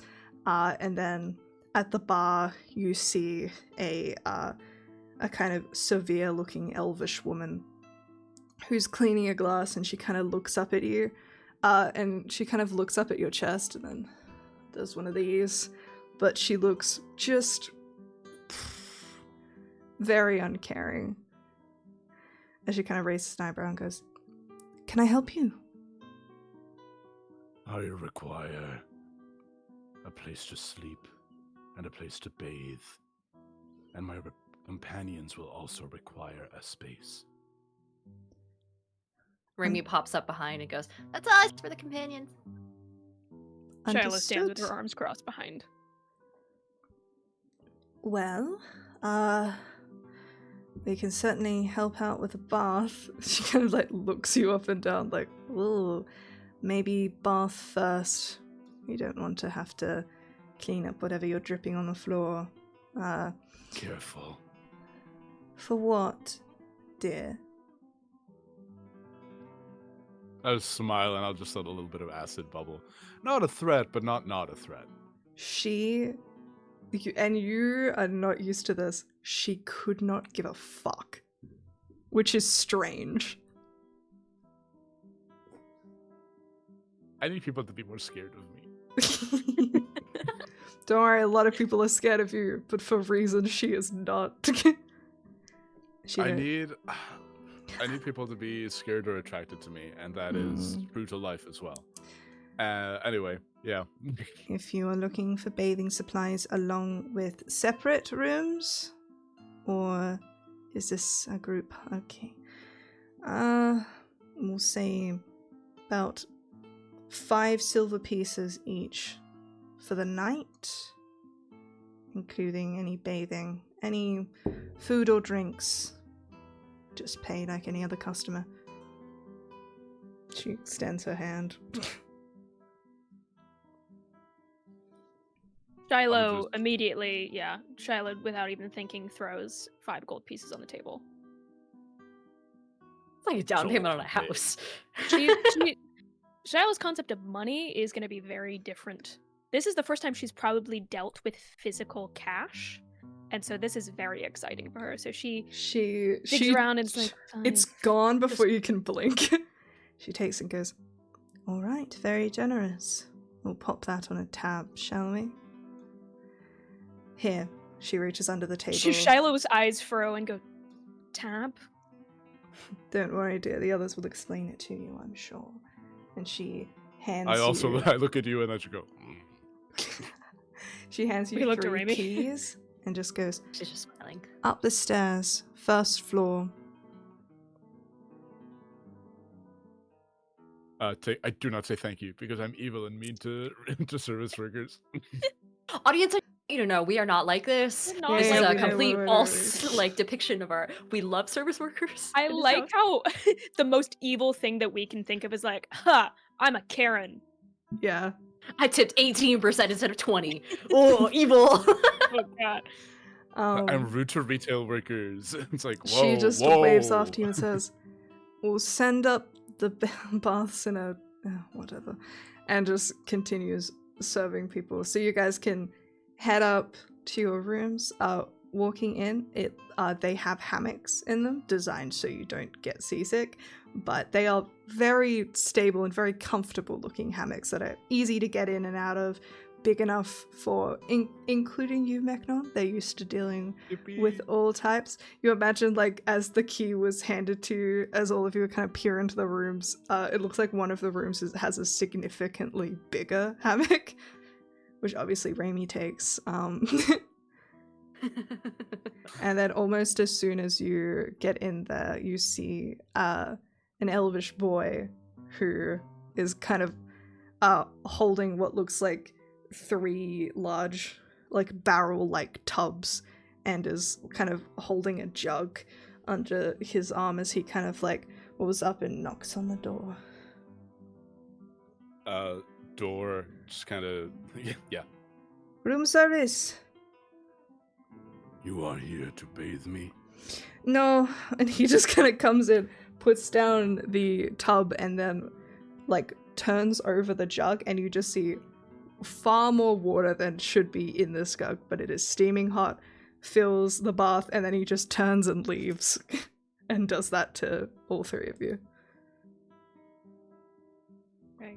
Shiloh is gonna take a hand, she's gonna, undress and gently put a hand in the water.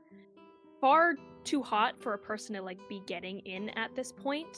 She dips it in without flinching and just looks a little disappointed and then crawls inside.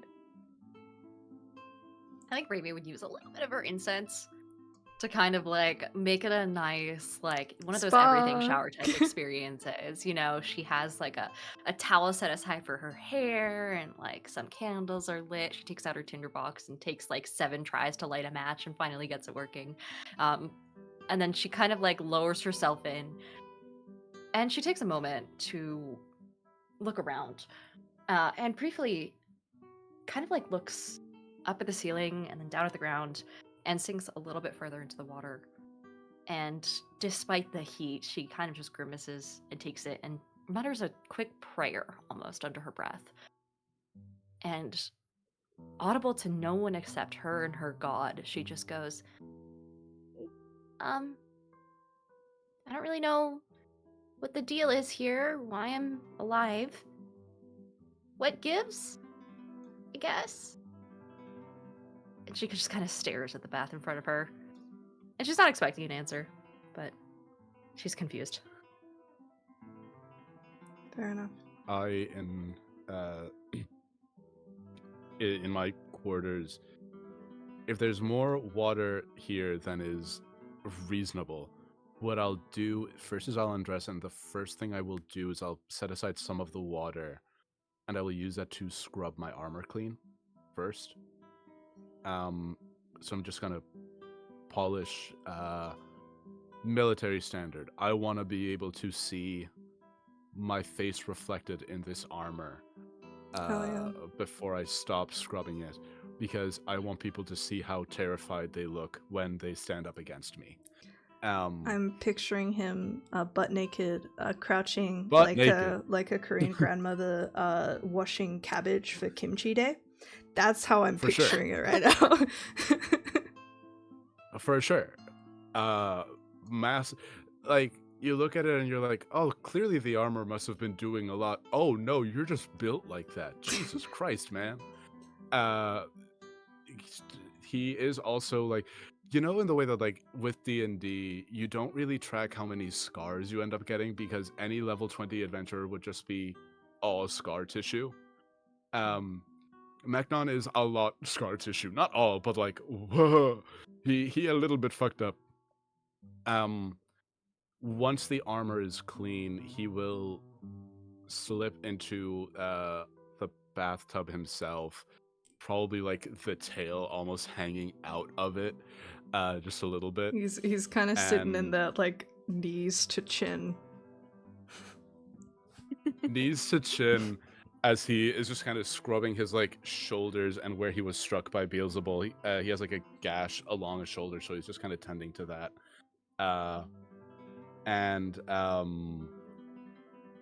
Oh, I had a whole word in my head. Anyway, yeah. Just one. I think in his offhand, he is still holding a dagger, because he does have a dagger. It's not great, but just in case, he's like, stay ready so you don't have to get ready. Hey, you can still third level Yes, smite I'm with a naked. dagger. Exactly. If you try jump me while I'm in the bathtub, joke's on you. I have a knife and you're gonna be distracted. So he's just I kind have a knife and you'll be distracted by my sword. So he's just turning to his shoulder, and in Draconic, he will say to himself, Neil, wait for me. as he is tending to his wound. All right. We're gonna have a flash jump cut. Baths finished. Bodies sparkling. Feeling good. Feeling great. Feeling fabulous. Wishing we had prestidigitation. Just a little bit. Maddie's Oh, I wizard do. propaganda I never straight ends. up do have prestidigitation. Oh, buddy. I look extra Everybody's- good. Yeah.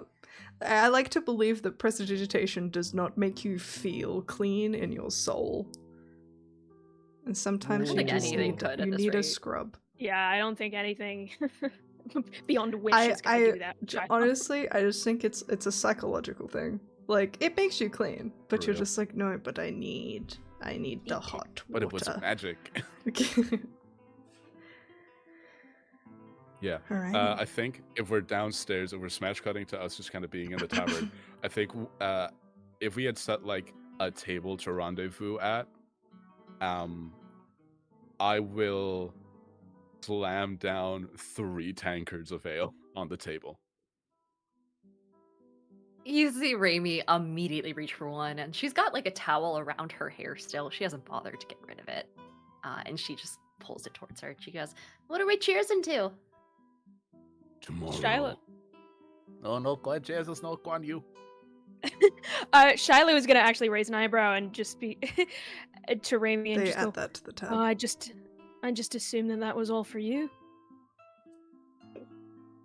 and she looks It at the will 3 be. tankards. It is now. It will be. I will drink more. Tomorrow we venture into the hells. Tonight we wish that we were dead.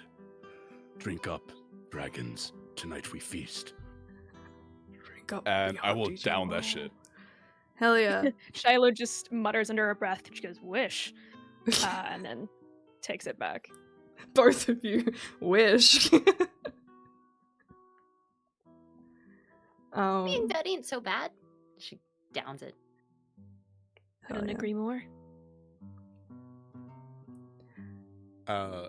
I will, as a down, I just kind of slam the tankard down, do the Thor 1, another, and as a waiter is passing, look, the rudest thing I can imagine is being rude to waitstaff. I will just slam the tankard into their chest, so that they know to go get me another. I'm not even making eye contact Shiloh with them. likes I'm not looking this. at. You I'm kind not of looking to like help. slam it into this like this kind of like older than the guy who was giving you baths, elvish dude, as you just kind of like slam it into his chest, and he just looks down and just like mutters something in elvish under his breath as he walks away, which Shiloh you would understand is just like the I fucking hate this place. I hope we sail soon. I want to go home. Yeah, Shiloh just giggles to herself at this. Does not feel the need to tell. As I do that, I'm just gonna look at the others at the table, and I will just say, So, where is the trust in this group at? Are we going to reveal who we've lost? Or will we keep that close to our chests for now? Well, we know what I'm- Raimi's lost. Raimi is Says currently Raimi. like tankard up to her nose, and she drops it for a moment. And she goes, "Yeah, you know, soulless and all that. Been called worse." Shiloh's actually gonna lean forward to her and tilt her head and go, "How does it feel Uh, to be without a soul?" she kind of like taps her chest a little bit and like looks down and looks back up at Shiloh, and she goes, "Not all that different, I guess." I would have thought it felt empty. I mean, maybe. I'm not entirely sure. I was just curious. Don't think too hard on it, love. What are you looking for? Because it seemed like you were kind of going after someone who was, I guess, fighting for a throne or something. Is that like a family member or like an ex? Shiloh laughs out loud a little bit at that. No, no an ex. My king. My brother. Half brother. He's not the smartest. One could say he's always, getting himself into trouble. This is no different. And you're bailing him out? Always do, she says, and there's a little bit of a grinding of teeth as she says that. Wait, hold on. And you see Raimi kind of like push the tankard across the table in front of her. And she just folds her arms and she goes, "I mean, why? Blood isn't actually thicker than water. What's the point?" I think you make a fair point, Raimi. Got a good head on your shoulders, but I mean, I can't be the only one sharing, and she tilts her head over to Macnon. We're all having bleeding hearts here. I would expect you to at least contribute. My daughter, Nia. She was taken from me. I want her back. You must really love her. I love what is mine. My daughter is mine. Shiloh pulls out a flask, the one that had been attached to her hip the whole time, and begins to sip it. Something of her own concoction. And she just laughs a little to herself. She goes, "I no love lost on you then." No. I do love her. Of course I do. Are you trying to convince me or yourself? How does the blood taste? She raises an eyebrow, but simply takes the glass, dunks it back, and raises it. She goes, "Want a taste?" I've tasted enough. You'll need it more than I will. Could say that again. She chugs it back and then, disappointed in it being finished, puts it back on her hip. Raimi. Hey. You were dead not 24 hours ago. What were you doing before you died? Do you remember? Yeah, I was. And she pretends to think for a moment. She looks at you and she goes, "Getting killed. Mostly." I look for the guy that I said another, and I just kind of shoot him a glare. Like, you better. I'm gonna need the second one. You better. Oh, you know what I do? He's just kind of You like know what's the big leaning thing? against the I just start bar. snapping my fingers.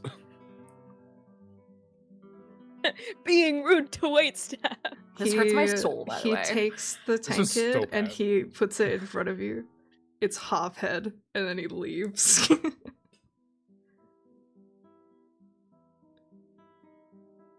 He probably also Respect. spat in it. Oh yeah. I respect it. I mean, Shiloh's into bodily fluids, so. Always. Like player, like character? What? What? No. Get into it, bitch. Get into it, yeah. I think I'll just down that, and I'll look to Amy again. You were being killed. Yeah. Do you have enemies? I mean, I do now. And she kind of like tilts up the end of her tankard and slams it down on the table in front of her. And she goes, I mean, it was a bunch of ball cultists. They kind of dragged me down into the fucking grossest sewers I've ever seen, with the worst, honestly, decor I've ever seen. And then fucking slammed me onto a stone fucking altar. Coldest thing I've ever felt, by the way. And then just kind of murdered me. So yeah, I got some enemies, I guess. I would love to show them what's what if I could. But they're back in Baldur's Gate, so I might have to wait till after the whole... And she waves her hand in the air and she goes, the whole Hells thing. Anyone did that to me, I'd be quite hell-bent on revenge, she says, tilting her eyes towards Raimi. She goes, "You seem awfully cheerful for someone who's just murdered." I don't know what to say. I've seen a lot of death in my life, you know? Is that why you follow your, god? Yeah, Kellenborg? And she kind of like looks to the shield a little bit, almost instinctually. And she goes, I mean, when you're in my line of work, right? You're watching people or their families in their last moments. And if anything, you kind of got to be cheerful about it. You know, if no one else will be. And yet your god despises those that choose to meddle with death in its natural purpose. she kind of like tilts her head up to the ceiling and rolls her eyes a little bit as if thinking. And she just goes, Yeah, but I mean, I'm here. So clearly the guy makes exceptions. Clearly. And you can see Shiloh look a little indignant at a god having that rule and then making exceptions only for its own kind. And looking you up and down. Raimi does not pick up on that in the slightest. And she just kind of like politely kind of like, Especially taking a look at your snaps, Meknon, she kind of like follows suit and slowly, hesitantly raises a hand and does a couple snaps real quick. And then holds up the tankard with her other, stick straight up. The thought of Meknon, like, Imagine being like, yes, Diva, yes, call out queen, hypocrisy go." and divinity. Um, Meknon I was will gonna- look. Just silently, this guy like coasts past and just snatches the tankard away from you, and it just keeps going. okay, We're not getting invited back here. We're getting blacklisted. we're going to hell anyway. Yeah, well, quite literally. Pardon. I will. I'm just gonna ask Raimi. I say, Why follow a god in the first place? Were you raised in the cult of divinity? Or did it call to you? Nah, it's kind of a generational thing. My family was all into it, and then I got super into it. It's very... Yeah, I guess cult is a good word for it. I don't know. It's just how I am. Very interesting. I mean, if anything, it's good to have a god on your side. May as well, get any advantage you can get. Shiloh scoffs at that. Magnon also scoffs and says, We, in Timanther, we do not worship gods. What, at In all? Avernus, no. No. The platinum dragon Bahamut. He is worshipped by some. In Avernus, there is another draconic being that some worship. But dragons and dragonborn do not see eye to eye. We are not kith and kin. The five-headed tyrant, Tiamat, layers in Avernus. I would very much like to see her hordes.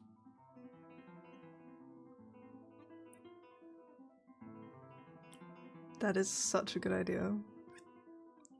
oh my god. Writing that what? down. Write that down. What about you? And Raimi kind of turns to Shiloh expectantly. Goes, you don't have a god or anything? Shiloh's hand almost instinctively places a hand on the chain on her neck and runs it between her fingers. Simple copper chain, nothing too fancy. Just individual links that go around. It doesn't seem to have a clasp of some kind. It seems to just be on there. She goes, No. No gods. Don't see the point. There are things worth worshipping, for sure. No deity above has ever looked positively on me. Uh-huh. And so you hold your family in high regard, even though they've stabbed you in the back several times, it seems like, or kind of left you to clean up their fucking dirty laundry all the time, but you don't really believe in a god that might just love you unconditionally? Love is not unconditional, little one. And the longer you're alive, the more you'll know that. She kind of looks down into her tankard and she goes, yeah, I guess you're right. And you're right. I do clean up messes and I do hold my house in high regard. I spent my lifetime dedicated to it. Not to the people within it, but the entity in itself. And there are things worth preserving, I think. There's a joy in building, in conquering. My brother's an idiot. Bless him, he's stupid. But he is my brother, and he is the king. And you'd rather just grab his soul, bring it back to the material plane, and be fine with it, and not take his throne? Shiloh pauses and simply smiles. Me and I my will- brother... Oh? No, you. No, go for it! Get it, Apollo, get it! As you smile, I will say to... I'll kind of just interject to Raimi. There is honor in battle. It would not be satisfying, I bet, to slide into an empty throne. If you want it because you can best anybody who is sitting on it. I'll look at Shiloh. I'll just kind of raise my tankard. I'll say, You seem a formidable general. I would have loved to have crossed paths on the battlefield. Shiloh lifts a tankard and she goes, maybe we have. I don't believe I ever mentioned where I'm from.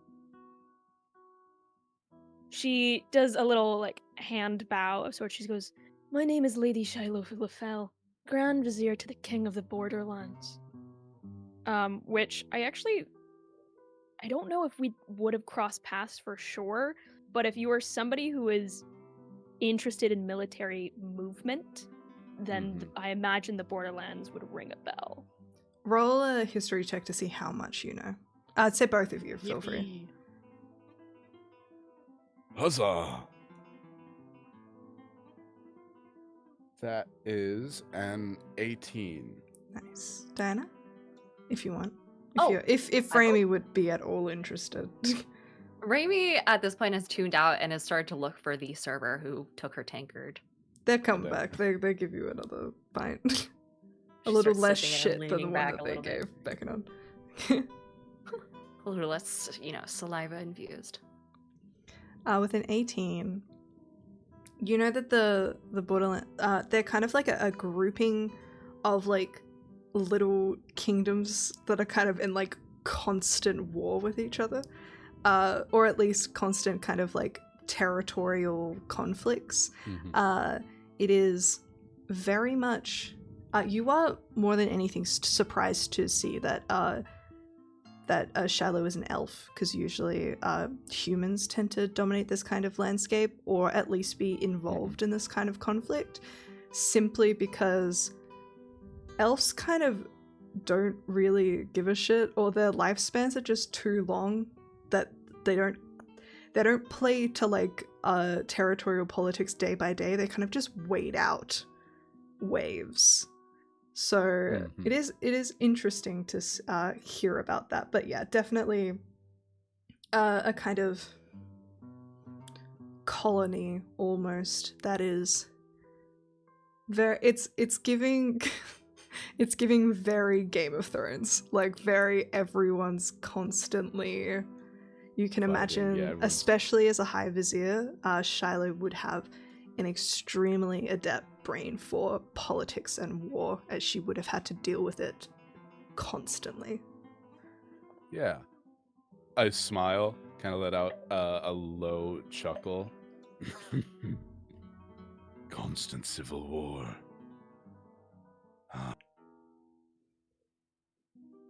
I miss mine. That was very fun. You must have some great victories. Shiloh smiles to herself a little bit, taking a look at the tankard, and goes, "Well, I could tell you some stories, and I'd love to hear yours." As she takes another swig. And she kind of furrows her brow and puts the flask on the table and goes, "How'd you know?" Gesturing to the flask and the blood that she had attempted to keep hidden, not super well, but are you aware? I believe we had a moment during when you guys were traveling together where I think I flashed my fangs. Yeah, Mechnon had clocked it just to I clocked maintain the canon. Maintain the canon. Clocked fangs, but I don't think we ever discussed like further beyond. Hey, I'll she say got weird teeth. In general, we'll say, Mechnon, can you make me a nature check Yeah. to see how many dots you can put together? Thank you, dice, for starting to roll well for me. That is a 17. All right, sick. I think you kind of put the fangs and I'll say you guys probably traveled together at night. And if this is a detail that does not exist, Hannah, it doesn't exist. I like the idea that she might have like a little bit of that like cat nocturnal sheen on her eyes at night. Oh yeah, for sure. She also doesn't. I'm pretty sure she doesn't actually like breathe or sleep either. She don't breathe, she don't sleep, but the sleep, that could be an elf thing, who knows. And she's very cold and very pale.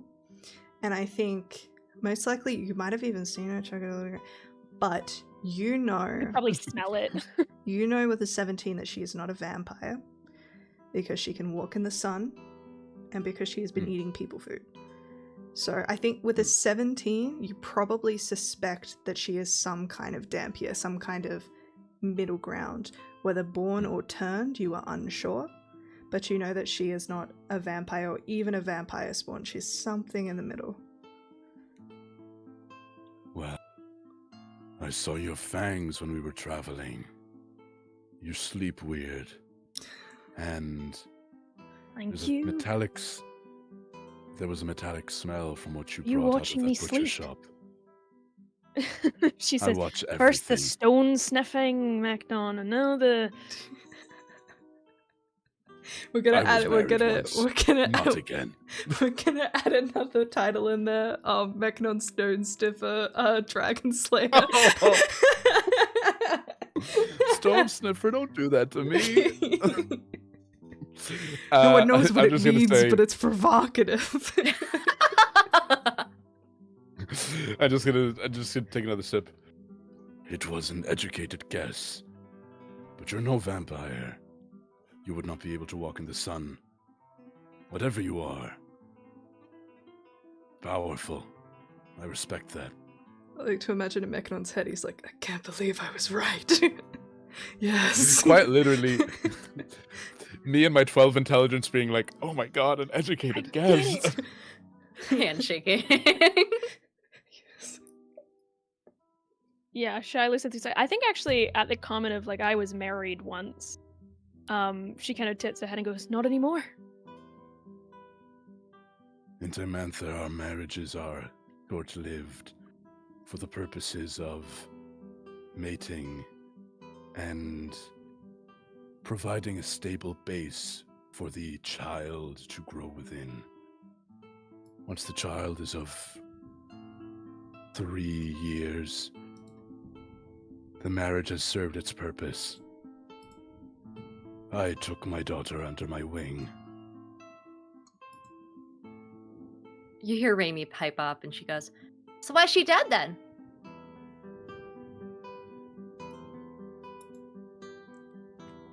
Man, I love this character. She's gonna get us in so much trouble. No You're gonna say social some shit. cues. You're gonna say some shit to an archdevil, and we're all gonna roll initiative. And I'm really just counting down the days. Can someone clip that we can use it as a comparison later on? Hard smash cut to us like fucking fist fighting a succubus. You say, so why is she dead then? Yeah, Raimi's like looking over the top of her tankard at you and just sipping as if it wasn't a weird question in the slightest. I'll just looking at you because I know that we don't know each other well enough that I would know that you don't mean it in a bad way. Also, with that but wisdom I will score, just- you can't incite that for shit. I can't incite that for my wisdom. My wisdom is 8. Read it 8. You can count that on 2 hands. 8. You can even take the thumbs out of the equation. Only fingers. 8. I just like Shit. look at you. Shit. War gets messy. Ending a war is the hardest part. She was taken from me, and I will get her back. Because she's your property. She is mine. Just checking. N- She leans back. Nobody and takes. Leans back. I'll just nod slowly. Nobody takes what is mine away from me. You see a slight nod of respect a little bit from Raimi, which is in stark contrast to her fucking inability to read a room. I love She that just for her. continues sipping. She continues sipping. I think as I'm looking around, like, what is the vibe in this space? Is this Alright. like close to the gambling space? Is this like The what- gambling what's the place vibe is around here? everywhere.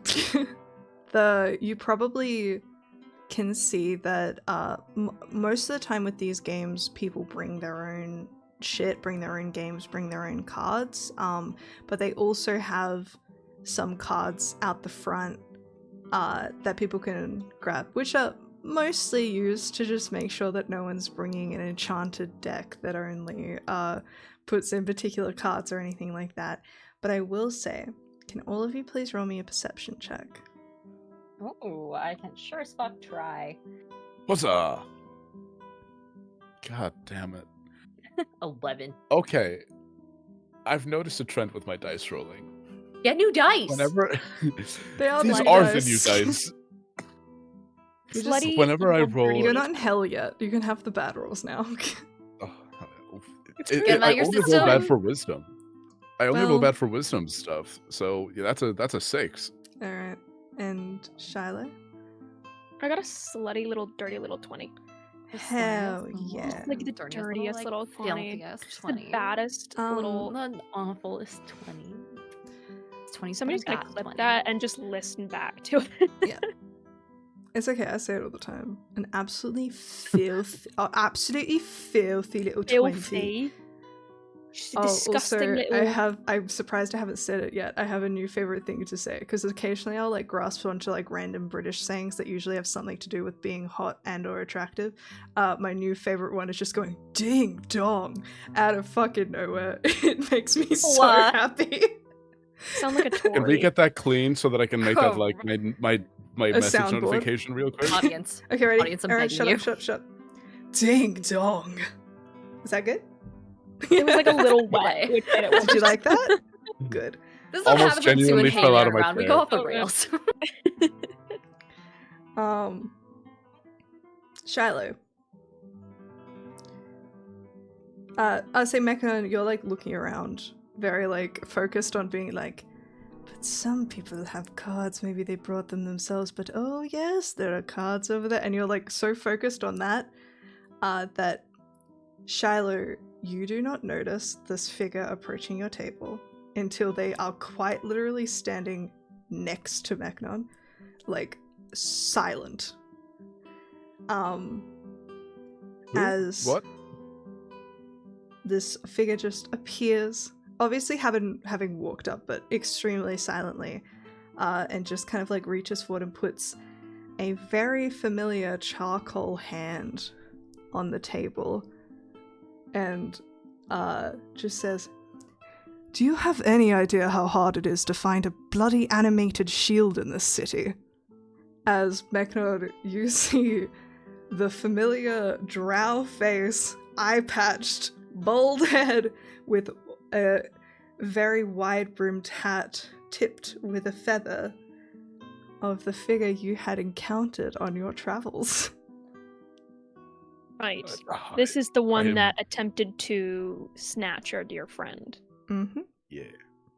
Audience, stand looking up at these at full travels height. and you want to find out more, please go subscribe and check out Maddie. Where the fuck can they find it? It'll be on Patreon eventually. Do it. As you stand up, this figure, just like head leaned back. This man is 5'4" with the feather. I stand up to my full 8 foot. Yeah, Shiloh has already moved to put a hand on this man's throat. Like, grab him by the cuff. He just... That's a terrible idea. Who do you think you are showing your face here again? Showing my face here. It makes perfect sense, Us. dear. Hey, listen. I didn't know you were going to be here. She's not here. I did notice that. Listen. Deal's been made. I only deal with the family when just to keep the peace occasionally, but, deal's off. They think she's, run off or dead, so I'm not here as a Bane Ray. I'm simply here as Jar Axel. Nothing more. She lets go of the collar. Good. And he just kind of like You lets out a have- low whistle, and you see every second person in this tavern had frozen and was watching you, and they all just kind of go straight back to their gambling. And he just takes a seat at your table and puts his elbows. You have information. Of course I do. Like I said, Regendarth, we specialize in mercenaries and also recently, weapons trading. There's a lot of cash in it.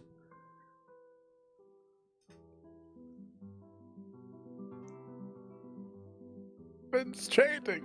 God. All right, Weapons Laszlo trading. Cravensworth. That's what they call it down under. That being in the Weapons Underdark. trading. Oh, is the Underdark Australia? No. A lot No. of people make that Oh, that joke. would be though. hilarious. Oh god, that's nasty. Anyway, I'll say locked for in. for Diana's sake and for the sake of those watching who have not met this figure before, I'll give his full description.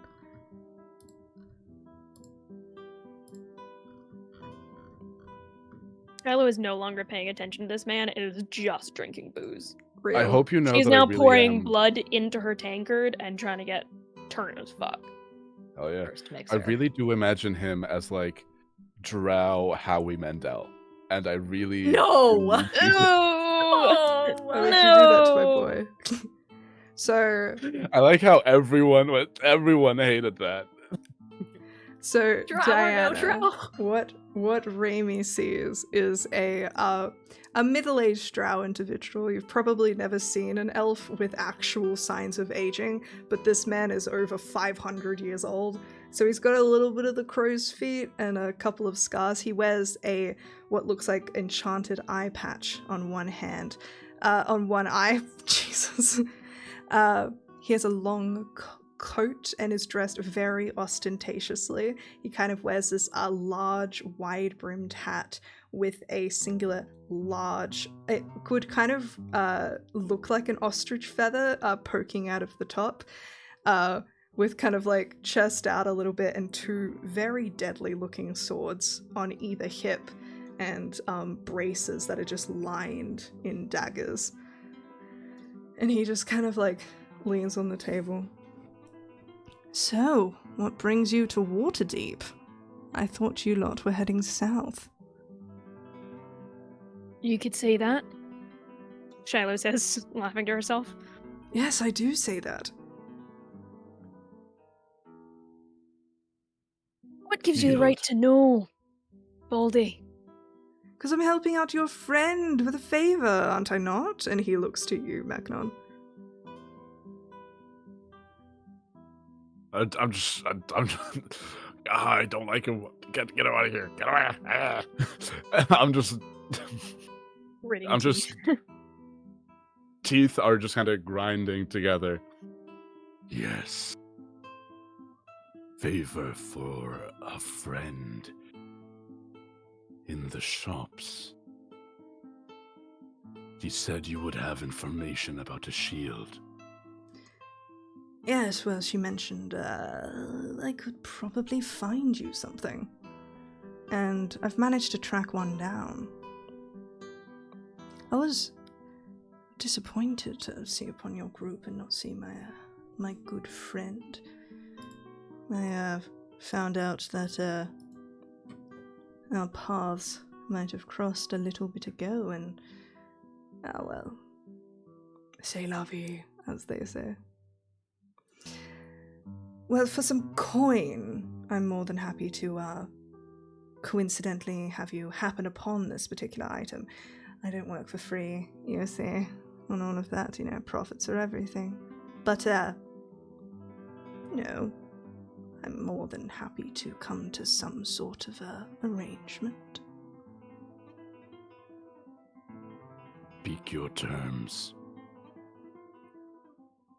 How much have you got? How much do you desire? Oh, everything.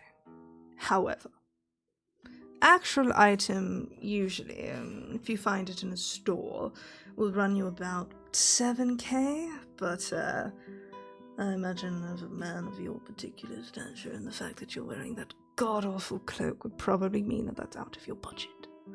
So I'm willing to compromise. You are obviously stocking for something, and I'm quite interested to know what. If you tell me, and perhaps I can figure out something that might interest me for you to collect on your journey, I'm sure we can come to some sort of agreement. you see when you're a man who has been everywhere and seen everything and own everything. I've become curious. I'm going to look at the group and look at him. In private. Of course. Come along. Shiloh's gonna drink a tankard. She's like, Stands what up. happened to the circle of truth? I'll say. Oh, we were all sharing. I'll Well, say. we don't have friendship bracelets, so Raimi and it's still Not yet. Shiloh, would either of you have any connections or understanding when it comes to thieves' guilds? I don't think so. I don't speak thieves' cant, and I have no knowledge. It's fine. And they Shiloh probably was- wouldn't operate in Baldur's Gate anyways, so. Yeah. Shiloh will wave them, two of them off, and be like, you boys have fun. Me and Raimi are gonna go check out one of those tables. We are? Oh, yeah. Oh, yeah. She grabs her Um, tankard, downs it, slams it on the table, and follows. And I'll say, like, Good girl. you now know, you could now kind of like notice, especially you, Mechnon, as you walk, that like every single person working in this place is an elf. And every single one of them, except for the person working at the bar, is male. And you suspect they are most likely disguised in some way. lovely. No popping off here. Lovely. And Jarlaxle kind of like takes you out the back, kind of opening what probably would be like the captain's quarters if this was an actual ship. And as you kind of enter, you just see this like outlandishly decorated office and kind of living space that is just filled with all sorts of trinkets, items, mounted heads from everywhere on Faerun. Many. And a kind of chest that is locked, or I'll say it was opened, and he kind of like pushes it shut, that is just filled with all sorts of items, which look to just be all magical items, as he just kind of like Yeah. moves to sit at his desk and puts his boots up on the table and gestures to the much smaller seat in front of him. He's like almost in a I'm gonna throne. stay standing. I'm gonna stay standing. I'm not squeezing my absolute dump truck into a tiny ass chair. I'm not That's doing fair. that. It was a little stool. I'm not gonna squat on a stool like, well, let me tell you what I'm gonna do on my field trip. I'm not gonna do all that. Fair enough. In Draconic, I will say, Do you speak the tongue of dragons?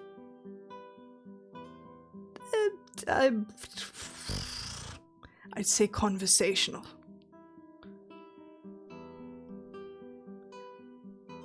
What do you want to know? yeah. This isn't common, but I will switch into Draconic for important information in case anybody's listening in. Fair enough. Well, you see, our mutual friend had a brother who left Mesmeranzan in order to find me and my company. We sort of act as a collector of runaway boys who want to like seek fame and fortune and whatnot. It's very fun. But he did not make it, and I only found out about this after the fact. And hearing that he unfortunately met his demise, very sad. But it seems you lot are stocking up for something. Can't help but wonder if the two are connected. I assume so. We are embarking on a voyage to the hells. Well, fuck me. Alright. A little bit thank you. more in depth than I had imagined, but fair enough. Well, that's one place I haven't been, at least not yet. We're waiting to kick the bucket, then I'm sure they'll welcome me home. Is there a reason? We have all lost something. And I am not a man you want to steal from. Yeah, I can see that.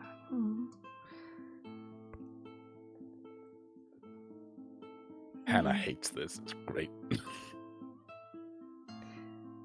Well, that is very interesting. You see, I have always wanted to visit the Agora.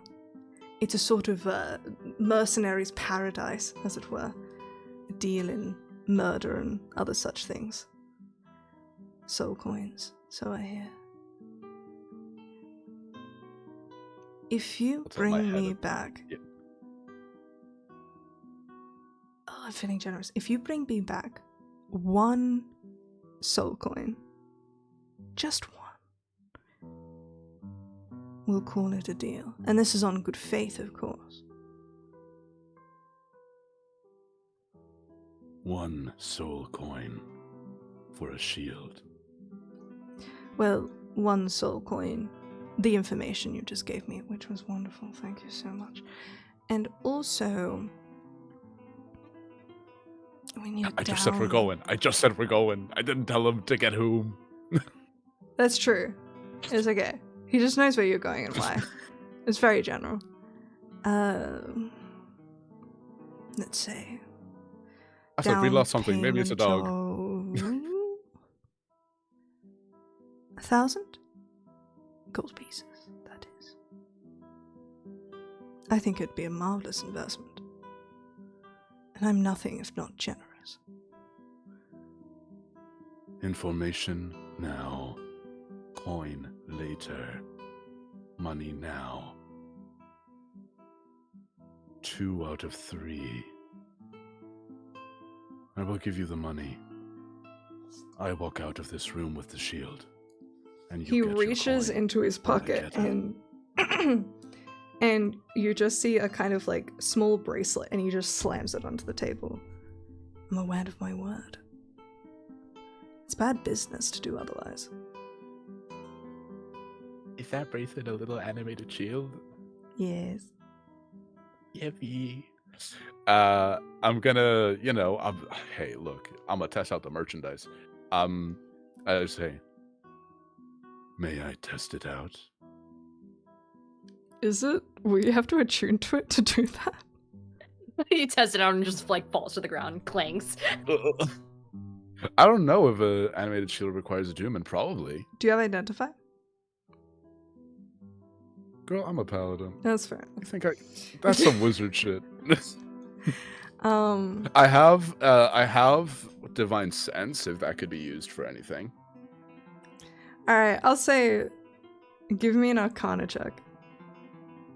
God, wait, no, this is intelligence based. This isn't horrible. Just bullshit your way through. Oh my god. This dice loves me for anything not wisdom based. That is an 18. Alright. I would say, because it is something that you've been after, you know what it looks like. And it looks like what you were after. To be fair, I probably should have googled what it looks like, but how I'm gonna say it is that it's your actual shield and then the bracelet and they kind of like mesh. Because it feels fun to And me. I love that. And I love that. This feels very Black Panther with like the Komoyo beads, like one Yeah, of them is very just gonna that. pop off and just turn into an enormous shield. I love that. 1 soul coin. How will I reach you? I guess I'll just wait till you get back. Oh, and you'll also owe me a hell of a story. You have a deal. Very good. I love deals. Look, it's practice. And then he holds out his hand for the gold coins. I reach into like Toon space and it's just a pouch of coins. He like doesn't even look at it. He just puts it up and down and goes, "Yep, that is exactly 1,000 gold pieces." That He- looks heavy. More so that this man works in gold so often, he could just eyeball that shit. Yep. I think it is They better very kiss me. interesting that our paths may cross again. Waterdeep isn't my usual abode. Well, when I return, I may be in need of a band of mercenaries. Wars can be won or lost, depending on who you hire. And I will, We don't really associate ourselves with war. We did it once, and it was... We tend to do things that are a little bit more non-biased. But if you need the occasional person disappeared before or after, let me know. But we aren't soldiers. We've had enough of that back home. Respectable. Pleasure doing business. Pleasure. and I'll drop the coins, take my little bracelet, walk out. And you see, like, as you walk out, again, you just notice so many eyes on you that are like almost like teaming and seem to be reaching for their belts until they seem to like all look up and then relax again and go back to their dealings. The one-eyed Jax, spelled Jax, is owned and run by Brecken Darth. And I love that for them. Jarlaxle is actually the lord of a city. Get into it, king. But yeah, meanwhile, on the other side of this, the girly pops, you guys are getting down and gonna make some money? Gambling. Yeah. Hell yeah. It hard cuts to us at the ye old equivalent of a craps table. Hell yeah. And Raimi's just like fucking cheering. Like, I don't know what that means, but it looks great. Alright, we'll say you guys are playing a card game. It's kind of, like, it's very similar to poker. So, we'll say, it's gonna be a game that involves rolling 5d6s. And essentially, similar poker rules, like, 2 pair, 3 of a kind, straight, etc., but with numbers.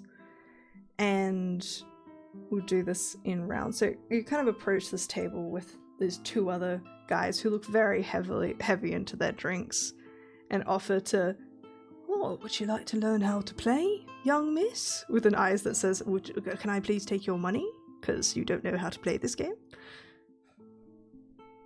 I look at Shiloh. I give her a nod, and say, "Yeah, go on. I'll be right behind you. Do you know how to play?" Oh. Real life Diana also has never gambled in her fucking life and doesn't know how poker works, so It's it's alright. fun. Shiloh puts a gentle hand on her shoulder, just like, "Right, I'll show you. It's easy." Shiloh, well familiar with the dealings of gambling, a favorite of the nobles. Hell yeah. So as the cards get shuffled out, we'll say, you know what? We could probably play this like Texas Hold'em and just get wacky with it.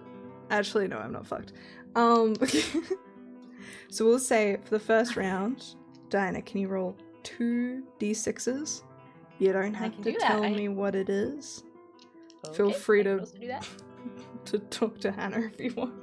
If Shiloh is helping you. I would just like gesture over to my cards, and I'll DM you, Hannah. Yeah, sure. Shiloh's gonna basically stand behind Raimi and just like coach her on what to do. Okay. Oh. And so now it will go around for a round of bets where everyone at the table are going. We'll say left of the dealer is Raimi. So Raimi, if you feel confident in the 2 that you've just rolled or you'd like to continue the game, you can either check, which is just not put in any bets at all, or you can raise and start putting some money in the pot. I just look up at Shiloh again. It's very much like a fucking duckling Mother Goose vibe, where it's like refusing to take a step without doing, just like looking for advice and someone else to take the fucking plunge before she does. Yeah, Shiloh has a bit of a stony look. Maddie, I have a little thing that maybe I can do. If I wanted to maybe change one of the cards, right? I do have my totem, which allows me to like change and like fix ability checks if I fail. Can we maybe like use that in the game? That a little bit of magic-y, not even sleight of hand, but maybe I use my warlocky powers to change things in my favor. Like minor illusion? No, so it's the Pact of the Talisman is, which Lord I'm Pact of the Talisman Warlock, has like a little thing that when I fail a roll, or if like this goes badly, am I able to like use my talisman to be like, actually that number is a 6 or is a 2. Okay, I'll say if you spend that ability, Diana, you can choose to re-roll one of the dice. You can re-roll it twice and choose which of the results you would like. I wait for Shiloh, and I just kind of look, and I'm like pointing at one die, and then the other, and then the first one again, and I raise an eyebrow. Or one card. Just shot a message to Diana. Yeah, I'll burn that. Cool. All right. In hopes that So you just see the collar almost like the necklace heat up, and you just hear like a gentle sizzle almost coming from Shiloh's neck. Yes. That's the best it could have been, Diana. That's so good. Yeah, Shiloh stony-faced gives her a gentle pat on the shoulder and then nods as if to throw like a low amount into the ring. Like a couple of, like a silver piece or like a couple of coppers to start. Remy immediately like snaps into she straightens her spine a little bit, and she just slowly, delicately, pinky out, reaches into her coin purse, pulls out a silver, and with 2 fingers just slides it forward. Playing with Mimicking silver already, Shiloh as boys. best And she they're just like, ooh. One of them matches, and the other one puts down 2 silver pieces, raising. Would you like to match his bet? Like, do you want to put in another silver coin to keep playing the game? Shiloh's a gambling woman, so she'll nod and gesture to Remy to be like, go for it. Unquestionably, she'll slide over another silver the exact same way she did before. This isn't like 2-card flip. This is, we're playing Texas Hold'em, so there's going to be a couple of cards. There's going to be a couple Yeah, okay. happening, except there's not going to be something in the middle. You guys are going to, at the end, have 5 dice. Yeah. Fun fact, my grandfather is a professional gambler. So, Heck, Oh shit! I just Does love, he play I D&D, just love and also playing does he want poker. to?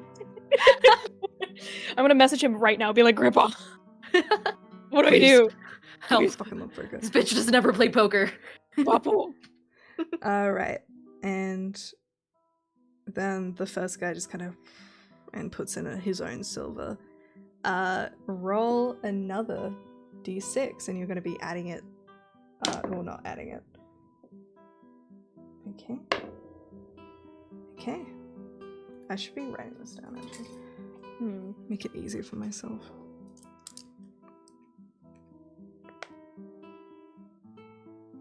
Okay. This is what I imagine D&D to people who don't play D&D sounds like, because I'm just here like, Guys, whoa, this shapes is and colors. weird. Should I play some really dramatic music while we do this? I walk Just into for, any like, sort of no like reason. fucking like casino, and I'm like, wow, you guys only have D6s? That's crazy. Alright. What if you need to roll your percentile dice, bro? What are you gonna do then? Alright. Remy, are you raising or are you checking? And oh yeah, if Shiloh does If something, you know what you want to do, go for it. But she'll indicate that she thinks a check is the way to go to start out, just to see what other people do. Raimi will check. Whatever that means. It just means you're not raising, you're just gonna see what everyone else does. The She- first guy puts in 2 copper pieces.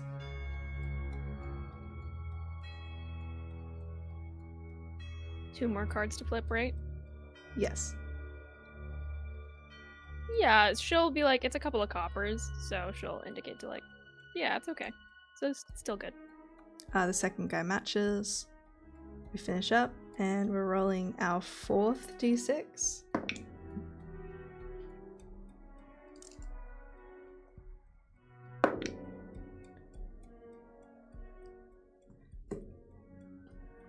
Diana?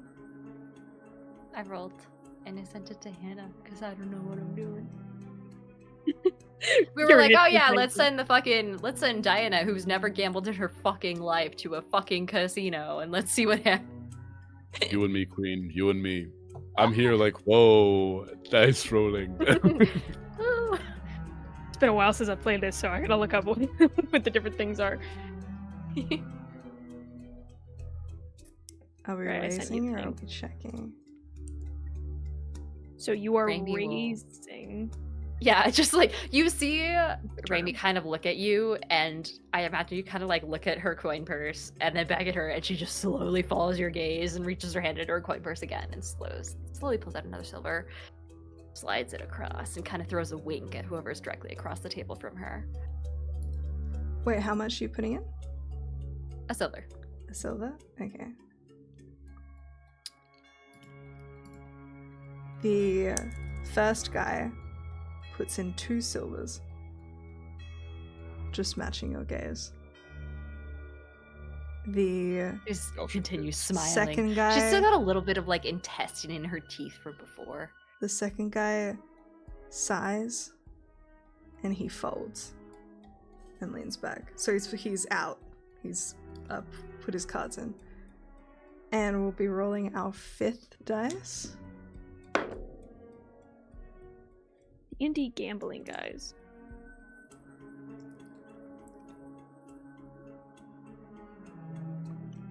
While all the dice are rolling, I've been like, I should do a little dance.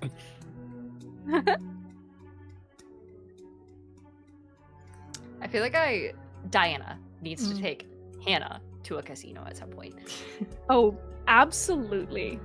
Oh, Gen Con? Gen Con? Ooh. We're gonna lose all our money twice over because I already. I tried to like get not people to play thinking of that. poker with me so many times at Gen Con.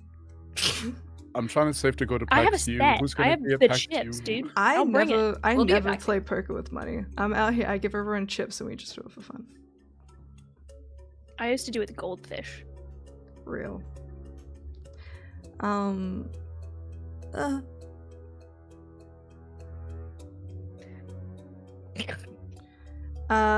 Hannah, it is the same order of goodness as actual poker, not including suits. Okay. If that helps. Cool. Yes. So are you guys raising, checking, or folding?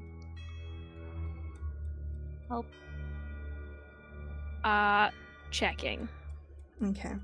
The guy in front I'd of love you. to imagine this as like a fucking like Ocean's I 11 should type probably scenario have where been Raimi's just keeping like track sitting at the of table. How much silver's been put on the table? I just How realized. tall is Raimi? She's not that tall. She's like 5 foot. Where the fuck did I put it? I think she's only 5 foot, like 5, maybe 6. Right. So Shiloh is towering over. So you just see like this kind of bright little creature with a big old smile, and then there's just a very tall goth woman standing behind her, like arms on either side, staring down the people in front of her. Just looming over you. I'm gonna Very get Dr. this guy to roll an insight check against Raimi. Can you please roll me a... I'd say this is probably a deception check because you're hoping to not show anything. Can I give her the help action for that? No need. I'm gonna use my inspiration. Okay. Oh, it was bad. It was worse. Okay, so in that case, it's gonna be 14. Okay. This guy puts down 2 gold pieces. Ooh. Can I insight check that? Yeah, go for it. Okay. You can just roll. Come on, baby. That's a flat 15. He has a good fucking hand. All I right. think you should kill him. I also think you should kill them. Yeah. Shiloh's just gonna put a gentle hand on Raimi's shoulder and just shake her head and be like, "Oh wow, dude. I It's like will time's time to fold." Just like neck craned up, look up at Shiloh, and just slowly turn my cards over and slide them forward. The guy just laughs and says, alright, and turns his cards over, and I'm being so fucking for real, like, I rolled fair. He had a full house, like 2 pair and a 3 of a kind. As soon as I rolled that last 3, I was like, I wish I was playing for real. That's great. That's about as good as you can get, Diana, for context. Thank you. So Yeah, we had a You- straight and a pair. you guys lost, I think it was 4 silver pieces. Yeah. 4 we'll call think it it's 4 4 silver, 2 silver, copper. 2 copper. We'll call it at Yeah. that. But this guy kind of rakes in his money, just going while the other guy's like, fuck, I'm glad I pulled out when I did. And Shiloh will cover that. She's not gonna make Raimi play out of pocket. If you try, Raimi kind of like lifts a hand and like stops your wrist from tossing coins towards her or the table. And she just tries her best to like lower your hand a little bit. And she just goes, "Oh, Okay. It's fine. Are you sure? I have Yeah. plenty. I know, and I know I'm not supposed to say I have plenty either, based on what the guy at the shop told me, but it's fine. It's cool. Aren't you, sorry, maybe I'm confusing you with some other order, but don't you have a vow of, like, poverty? Or something? Well, shit, if that's the case, no one told me. You're funny. To Like be funny. fair, Shiloh, you were in that temple. It was Catholic as fuck. Yeah, they're rich. There's money Good and death. death. I'm Catholic Fair enough. People tip funeral workers a lot, turns out. by association. I do love a cathedral. Shiloh seems look at they do. unsurprised by this fact that the order would be wealthy, because of course they are. Alright, well, Do you know how much they charge for burials? a lot of fucking money. Shiloh would But know. that movie they did, Conclave. Oh, So that play. I haven't seen it yet. That play. Shiloh goes, "You want another drink?" Yeah. Alright. And she's gonna head up to the bar and lean over to the barmaid and just get one of your strongest ales, please. We've already paid. And she just kind of like puts together a thing and passes it over. Hands it to Raimi. And I think because we've reached the mark, we'll probably finish up here. So we'll pick up next week, probably because I do know someone redeemed Prophecy Dream. And I did see it, and I do remember. So most likely we'll pick up next week, quickly discussing what the other kids got up to. And then most likely meet at this place where you guys will have your rest before. But yeah, you guys had a little chat. You found out some more about each other. You saw a friendly face. Howie Mandel. I hate it. Christ. Jalax So was bad. hot. I'll die on this hill. Oh, okay. I So don't- now I not don't only do bald That men. bald king? Bold how'd king. you why are you doing that to my Oh. king Howie Mandel? Are you What? telling A me Howie bald short king? Hey, listen. That's Driz Duarden's gay uncle, and you better treat him with some goddamn respect.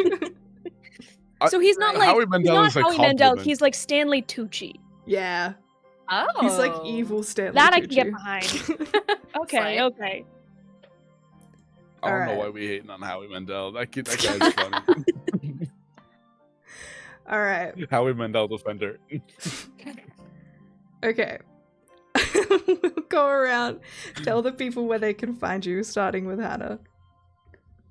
Hi, my name is Hannah Harper, also known as Hannah Plays D&D, absolutely everywhere. You can find me on Twitch, you can find me on Instagram and TikTok, primarily doing short form. And I got a couple of things coming up. Keep an eye out. It's gonna be fun. Hell yeah. Diana. Hey, I am Diana Faye, known as @Diana the Rose on all platforms. I am in one of those things that Hannah has coming out.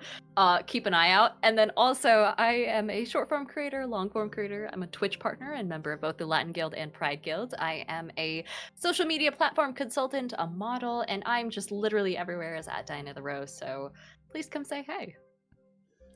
And Apollo. Hello there. My name is Apollo. I'm an Irish voice actor, cosplayer, and TTRPG performer. Pro GM on Start Playing. Master student who is actively using their D&D character sheet to cover the folders where I keep my assignments. I don't need to look at that. They don't exist. It is a Sunday. Well, it's a Monday now. I should look at them. Which I'll do it means later. it's the 17th, baby. It's St. Patrick's Day. St. It's Patrick's Day! Where's your green, Apollo? Holy fuck! There's my green. Hey. The whole wall is green. Happy St. Patrick's Day, y'all. Hell yeah. It's been St. Patty's Day for me. Reparations.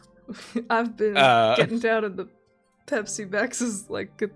Anyways, As you should. Anything, you can find me on social media @TallNerdApollo is my Macnon is my green. Thank you, Kiki. You're so right. Oh god. What else? No, honestly, that's it. I'm too busy being a struggling academic to do any sort of content online. There's stuff that's coming down the pipeline. I just bought the City of Mist books, and I will be doing some fuck shit with that. So, What the fuck shit? not the fuck shit. I apologize for all the penis. That's about it. Thank you. I'm not sorry. Me when. Yeah. Hello, my name What? is Madeline, and this here is my channel. Make sure you subscribe to my YouTube channel. It's the best way to support me because none of my other fucking social medias pay people in Australia. I'm fine about it. Otherwise, you can always subscribe here on Twitch. Donate if you have the means. It is always appreciated but not expected. Otherwise, we'll make sure to see you next week where we have a super cool sponsor who we were going to do this week, but we wanted everyone here that maybe is about perhaps the new dice that Apollo has. I don't know. Maybe. If you would like to sponsor the show, reach out. We would love to hear from you. Apart from that, follow me on all of the social medias. Follow all of these people. They are incredible. We will see you next week, or we will see you in the Discord. I need memes, and I need a lot of them. I simply demand them. But we're going to raid into someone. We'll see you next time. Say goodbye, devilish children. Goodbye, devilish children. I swear I'll learn how to gamble. What did I say?